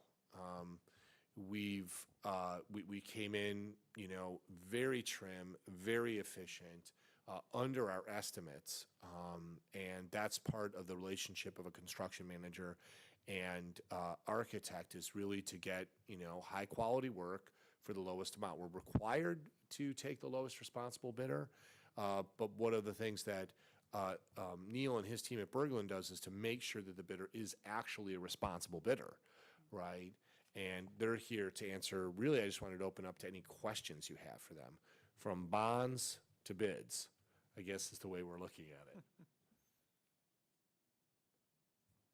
I guess I would just love to have you go through our estimate that we started with in January and where we are with the bids now. We don't have to talk about the masonry stuff because obviously we don't have anything related to that, but a comparison between those two, I think for the general public would be extremely helpful to know how successful we were with this bidding effort. And then maybe on the backside of that, because everybody kind of tweaks when they see somebody come in significantly low, just to walk through your qualification process as to how you evaluate whether or not somebody is a qualified bidder. Yeah, no problem, of course. So first off, I'll explain the process. So we put together our budget based off conceptual discussions and some schematic information from DLA. In that process, we worked towards getting drawings and specifications out for bidders. And obviously, this being a summer project, we're going very quick, so we've been busy, right? With that being said, we got the drawings. We went right out to bid as soon as we got them in order to get essentially subcontractors in, contractors in, release them to get submittals and the material procurement process to go in to start June 2nd. So with that being said, these numbers were based off of conceptual. So now that we have more information, there were some details that were fleshed out by DLA, and I think there were some efficiencies there. So kudos to DLA on their process within engineering. So first and foremost, I'll go through, we had 5 bid packages go out in this previous session, and the long and short of it is I think our overall budget with some soft costs in there was $8,014,000 and change. I'm not going to get completely to the nitty-gritty on every single dollar here, but what I did go through are the trade packages and then the budgets for each one. So we ended up going through our budget. It's broken down into a million different trades and square foot costs or unit costs that we put together originally. And I just added them all up and made it a little condensed, right? So the first trade package was our general trades, which is going to be the drywall work, cleaning, and essentially making sure the site's protected at all times. So that budget we had was $321,157, and our low bidder came in at $421,000. So part of that discrepancy, I believe, is we did add in some protections, elevator, floor protection, some stuff that we didn't have kind of quantified in our number, that we wanted to make sure that as we had trades coming in and out of the site, that we didn't damage or ruin any of the existing finishes. As well as there are some allowances that we added in there to make sure the finishes can be touched back up so the school looks back in the shape that we took it in before the summer starts. Bid package number 2 is our roofing. So that's obviously the main one that we've been talking about. We put together a budget of $2,758,000, and our low bidder came in at $1,380,300. And then I'll kind of touch that at the end here. Trade package number 3 was our electrical. So our budget there was $91,776. And then our low bidder there was $140,810. I will note that the low bidder there was Current Electric, who did our work for us last summer. So very confident that they know the building very well. And that may be why they were slightly higher than our budget, is because they know exactly how to get to some of this stuff and maybe accounted for those costs. Trade package number 4, our budget was $124,200, and they came in at a low bidder as $114,612, so slightly under. And trade package number 5 was our plumbing, which was $48,040, and our low bidder was $75,984. And the discrepancy there is when we put together a conceptual budget, we were looking at scoping out and cleaning the existing drains to an extent, trying to salvage some. I think DLA went through and said it's not worth keeping any of this stuff, so it's a full replacement. So that's part of the discrepancy on that one. And then we'll talk about roofing. So roofing's the big item on these bid packages, and obviously we have a very, let's say, competitive bidder. So there's a couple different items that we do when we get these bids, and even before the bids, is that we put together our bid packages. And when I say bid package, that means Berglund Construction, well, it starts out with DLA with their specifications and drawings, and then Berglund Construction, in order to solicit bids, we put together our bid package, which is essentially a narrative of scopes of work and ideologies of what we expect to happen during the project. Essentially, it's their Bible for what they're going to provide for the project and who owes what. Makes it very clear, white, black and white. You're either doing this or you're not doing it. So we put those together, put those out for bid, and then obviously receive the bids back. So when we get the bids back, we had a scope review with the 2 low bidders in each trade package to make sure, obviously, a low bidder could be non-responsive or non-applicable, and we'd go to the second lowest, and we don't want to waste time. So going through all of our scope reviews, everything went very well. Our low bidder for roofing, obviously showing a significant number lower than our budget. There are some items that Berglund Construction can kind of account for, and one of them is an efficiency that DLA engineered out. Instead of welding all the metal decking down, we're using an anchored method, so that way it can all happen on top without having to take apart all your new ceilings.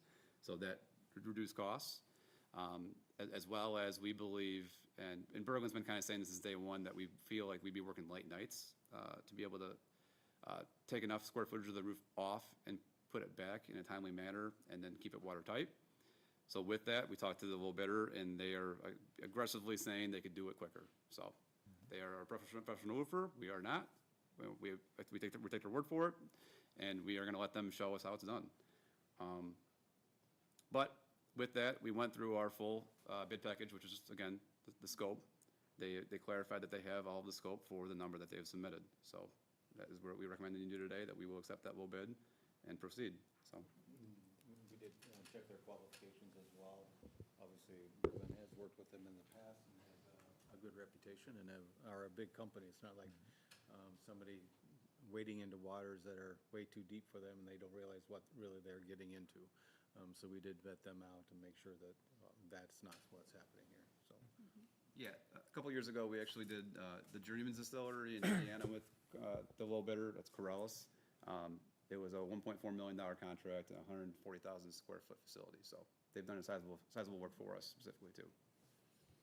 As part of the process too, you know, as we ran into some questions and concerns, we did consult our Robin Schwartz attorney that deals with us on construction-related things too, just to make sure that we're doing everything, you know, that we should be doing to protect the district as far as the review, so. And I appreciate you doing your due diligence, because I remember in the past with some bids, we have said no to some just because they've never done the scope of the project that we've had. So yes, we are going with the lowest responsible bidder, but the quality of work is there, and they have done projects like this before, so thank you. Yeah, correct. Yeah, if it was a bidder that, say, didn't have the resume that they do, it'd be a different story. Yeah. Yeah, the information provided in the agenda was really, really helpful. Helps all of us come with, hopefully saves us all some time in going through these things. On Metropolitan, Corellis, Current, McCauley, and Hill, has Berglund worked with all of them before? All of them, yes. Yeah, so essentially, all the trades that we have invited to bid here, granted, there are obviously trades that will see the advertisement to bid that maybe we're not familiar with, but this is from our database in our system that we routinely bid out work to. So everyone that we've bid out to, we're familiar with. And everyone here, I would say maybe the one outlier is Metropolitan, because sometimes they are a competitor to us in the GC function, which is they bid this as a general trades GC, I believe. Outside of that, we have worked with everybody here, and I have worked with everybody here, I think, personally. Yes.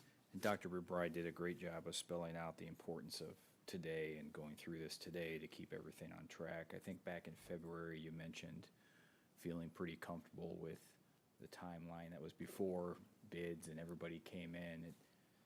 I mean, the roofing comment you said makes me think that you're continuing to feel pretty comfortable with the schedule this summer. Yeah, very. I think we've hit all of our dates that we've established. We're exactly on track. I actually thought maybe we wouldn't be ready for this meeting, to be quite frank, and that we might have to do two special meetings, but we were able to get it all done, and that just, you know, shows the dedication that the engineers and architects put together to get the drawings ready for bid. And we're sitting here today with, I think, a very well thought out plan to start the summer work.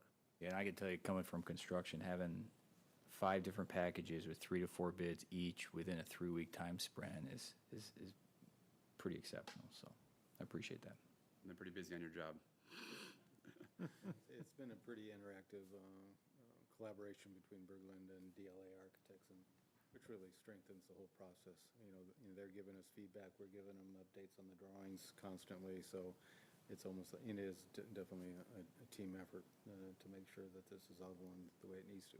Very difficult project for the summer to get a roof of this type finished.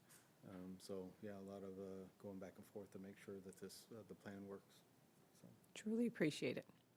And just one interjection to pick up on something Mr. Patton said. There's, you know, the staffing plan and this plan have something very much in common, and that is unusual speed. And, you know, there was some social media posting. We have a board election coming up. The decision like this, both of these bonds and bids should wait until you have a new board elected. The fact of the matter is, if you did that, you would get no work done this summer. You would lose the summer entirely.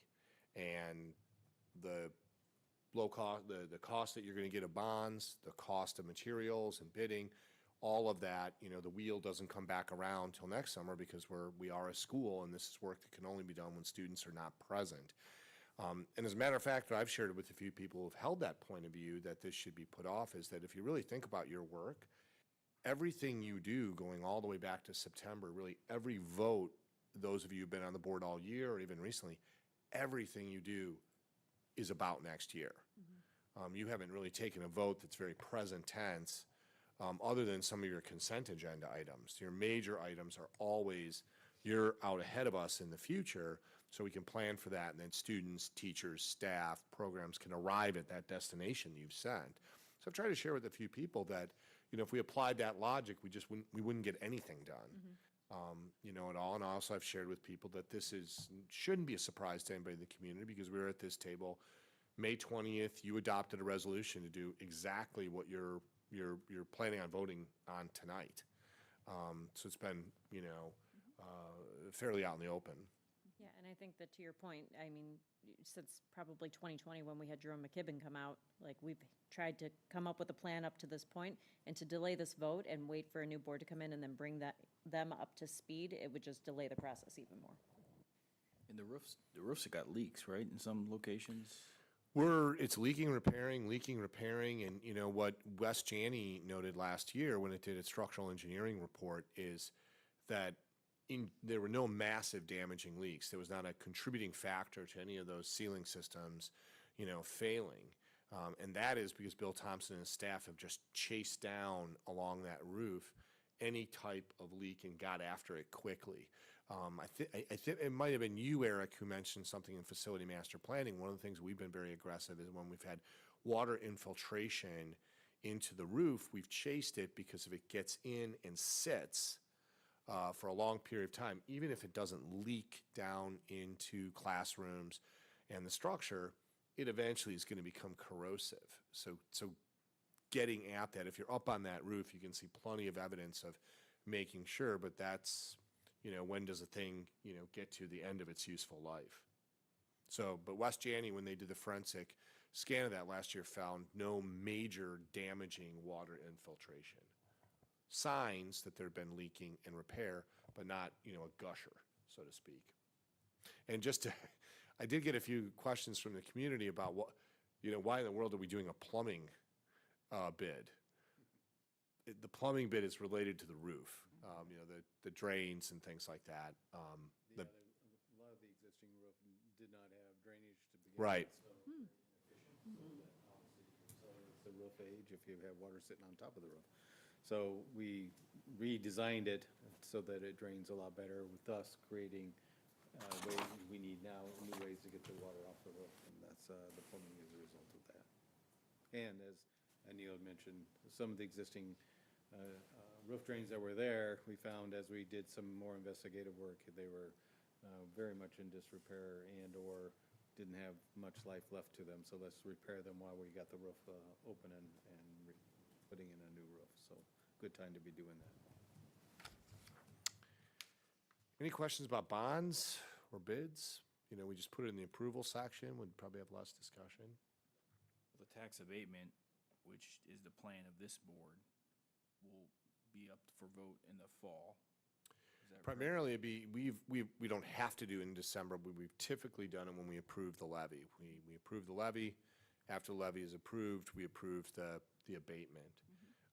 If you see in the parameters resolution, spot on, you know, that debt burden is a debt burden. It's the debt burden actually when it got calculated that we estimated, you know, well within what you've done with debt service abatement, to basically take cash reserves to pay that loan payment rather than asking taxpayers to have an additional part of the levy to do that.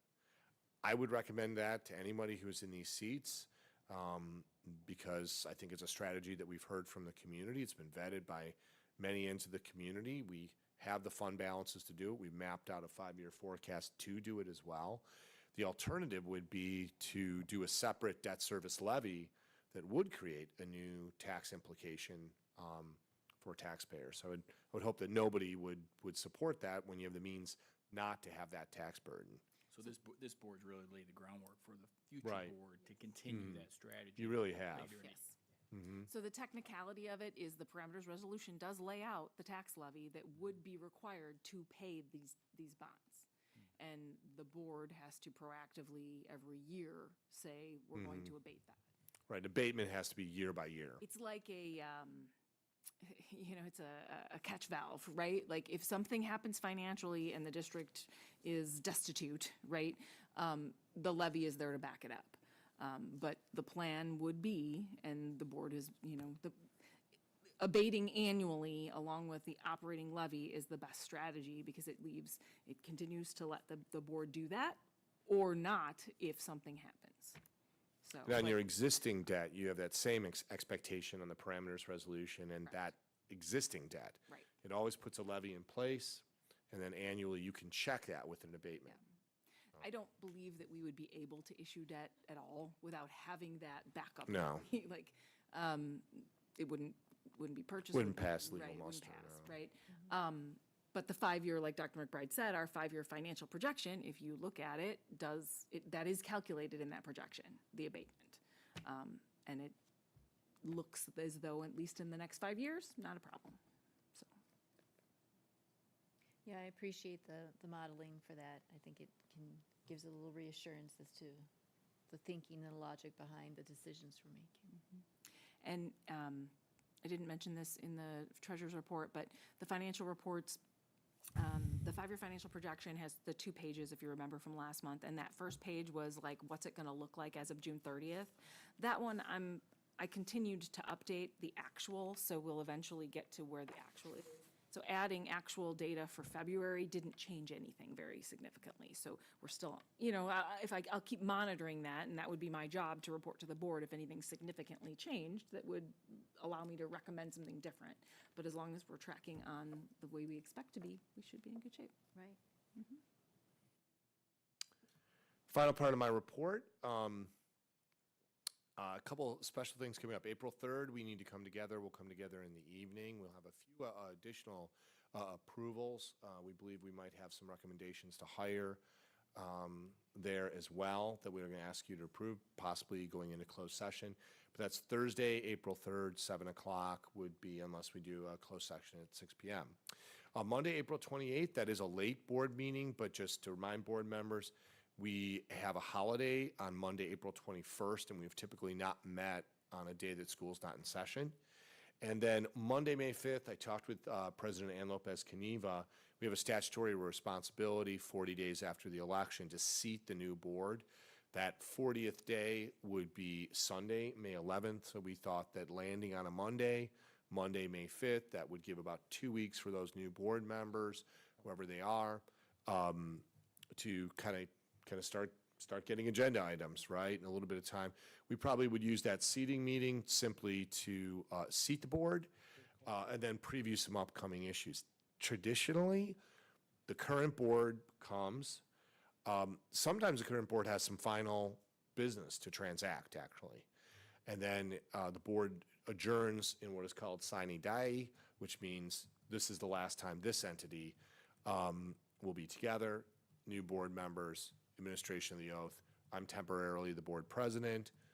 We administer the oath, we elect board officials, and the new board moves forward. So that'd be May 5th. St. Patrick's Day and Cinco de Mayo. Is there It's very celebratory. what we'd like to do? Right, I don't know. So, long superintendent's report, but I will tell you, as board members and student board members, these 2 items are the most consequential items financially, of your year. You don't do anything that has more of a financial consequence than these votes.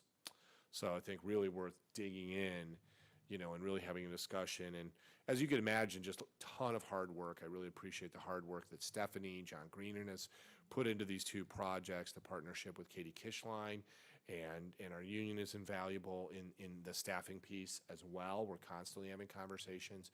We never want to run afoul of our collective bargaining agreement. We have it there for a reason. And then also you can probably tell that Eric and Neil have worked overtime to get this across the finish line in a timely way. There was literally Friday night, midnight work going on to do the proper vetting so that if you had to take a vote, both Neil and Eric could say confidently that they had fully vetted, every inch of these lowest responsible bidders. So I really appreciate them putting their shoulders into this as well. Thanks. That's my superintendent's report.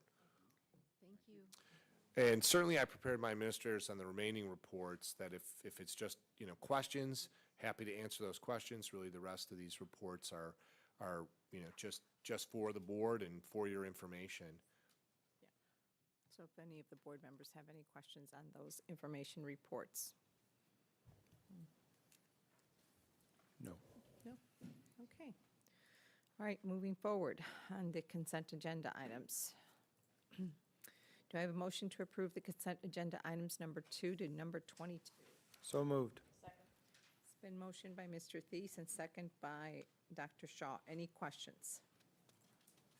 All right, hearing none, roll call. Travis? Yes. Garrettson? Yes. Johnson?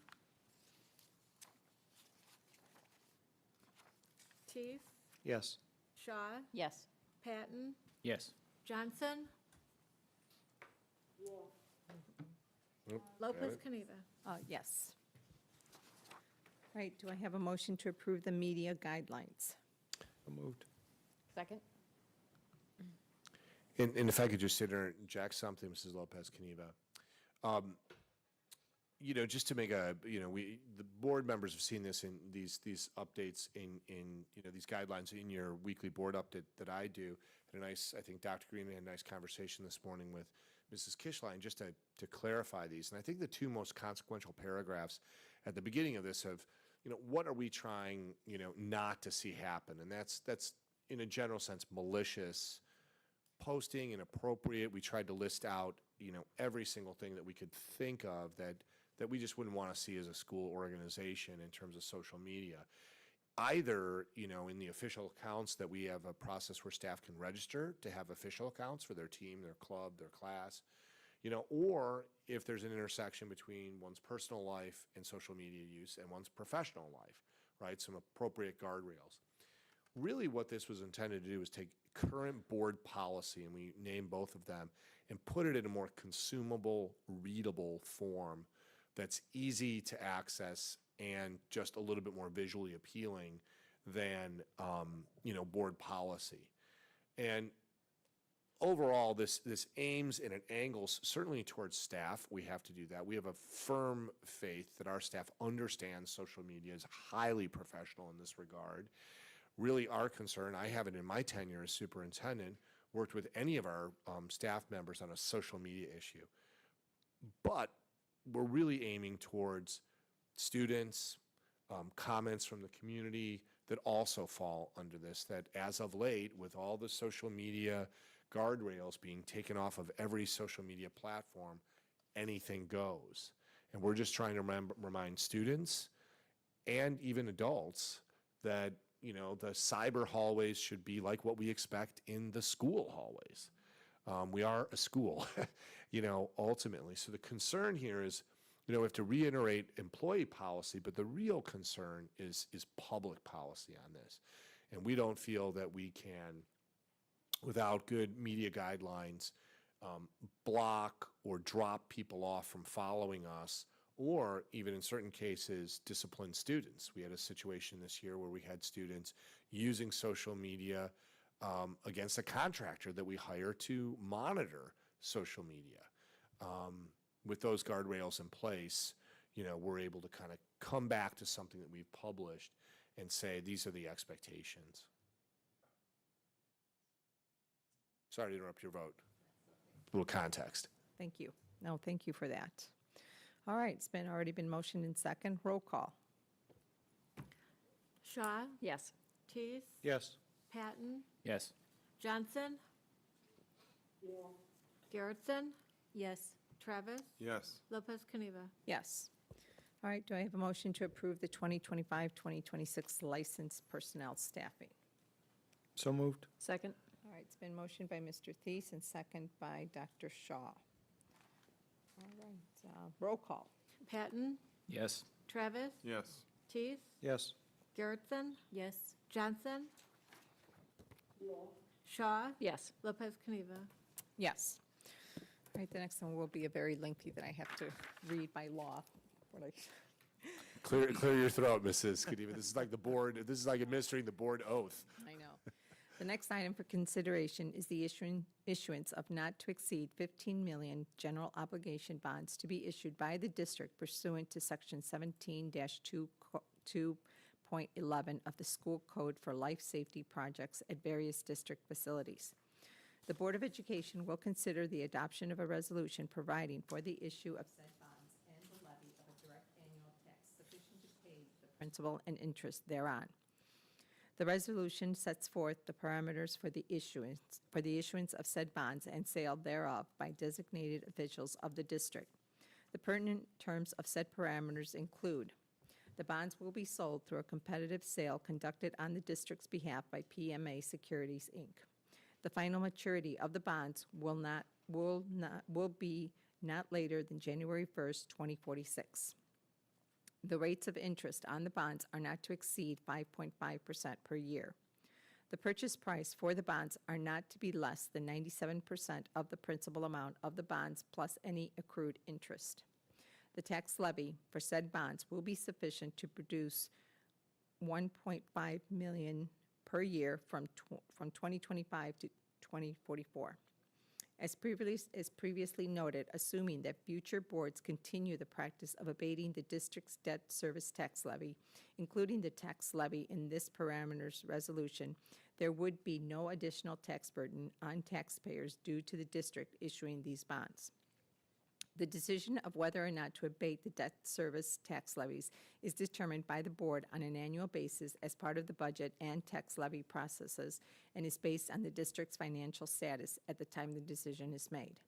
Do I have a motion to approve the resolution providing for the issue of not to exceed $15 million general obligation school bonds, Series 2025 of the district for the purpose of altering and reconstructing school buildings and purchasing and installing equipment therein for fire prevention and safety and energy conservation and school security purposes, providing for the levy of a direct annual tax sufficient to pay the principal and interest on said bonds, and authorizing the proposed sale of said bonds to the purchaser thereof.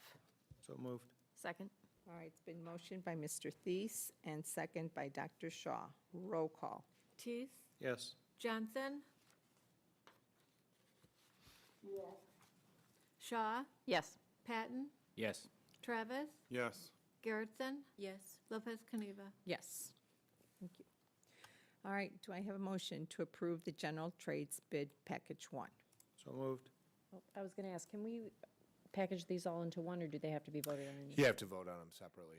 Mm-hmm. Second. All right. It's been motioned by Mr. Thies and second by Dr. Shaw. All right, roll call. Johnson. Patton, Yes. Shaw, Yes. Travis, Yes. Teeth, Yes. Garrettson, Yes. Lopez Caniva. Yes. Do I have a motion to approve the replacement roof bid package 2? So moved. Second. All right, it's been motioned by Mr. Thies and second by Dr. Shaw. Roll call. Garrettson, Yes. Shaw, Yes. Travis, Yes. Patton, Yes. Teeth, Yes. Johnson, Lopez Caniva. Yes. Do I have a motion to approve the electrical bid package 3? So moved. Second. All right, it's been motioned by Mr. Thies and second by Dr. Shaw. Roll call. Shaw, Yes. Teeth, Yes. Patton, Yes. Johnson, Garrettson, Yes. Travis, Yes. Lopez Caniva. Yes. Do I have a motion to approve the mechanical bid package 4? So moved. I can second that. All right, it's been motioned by Mr. Thies and second by Ms. Lopez Caniva. Roll call. Patton, Yes. Travis, Yes. Teeth, Yes. Garrettson, Yes. Johnson, Shaw, Yes. Lopez Caniva. Yes. Do I have a motion to approve the plumbing bid package 5? So moved. Second. It's been motioned by Mr. Thies and second by Dr. Shaw. Roll call. Teeth, Yes. Johnson. Johnson. Shaw, Yes. Patton, Yes. Travis, Yes. Garrettson, Yes. Lopez Caniva. Yes. All right, policy updates. Do I, Yeah, go right ahead. all right, do I have a motion to approve the Press 117 policy updates as presented? So moved. Second. All right, it's been moved by Dr. Shaw and second by Mr. Travis. Are there any questions to those? All right, hearing none. Roll call. Patton, Yes. Shaw, Yes. Travis, Yes. Teeth, Yes. Johnson. Garrettson, Yes. Lopez Caniva. Yes. All right, closing items. Announcements. Announcements, very briefly. We've got a few things going on. Just have a nice list here. Some have already passed. Group interp this week, spring choir, 7 o'clock. If you want to see some of those very students performing, April 3rd will be a special board meeting, as I mentioned. April 16th, World Language Induction Ceremony, 7 p.m.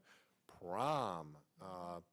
April 26th, backing it up. April 25th on Friday is when Vocal Point will be in New York City at Town Hall, right there in Broadway, competing against, 8 other regions.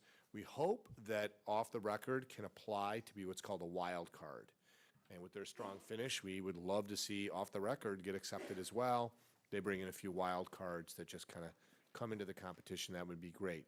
Got our musical, coming up, spring musical. Art show, pretty cool, on May 7th. That's going to be at Gallery 7 down at Public Landing.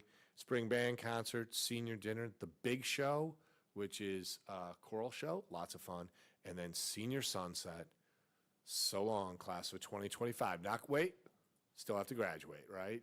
So few fun things coming up.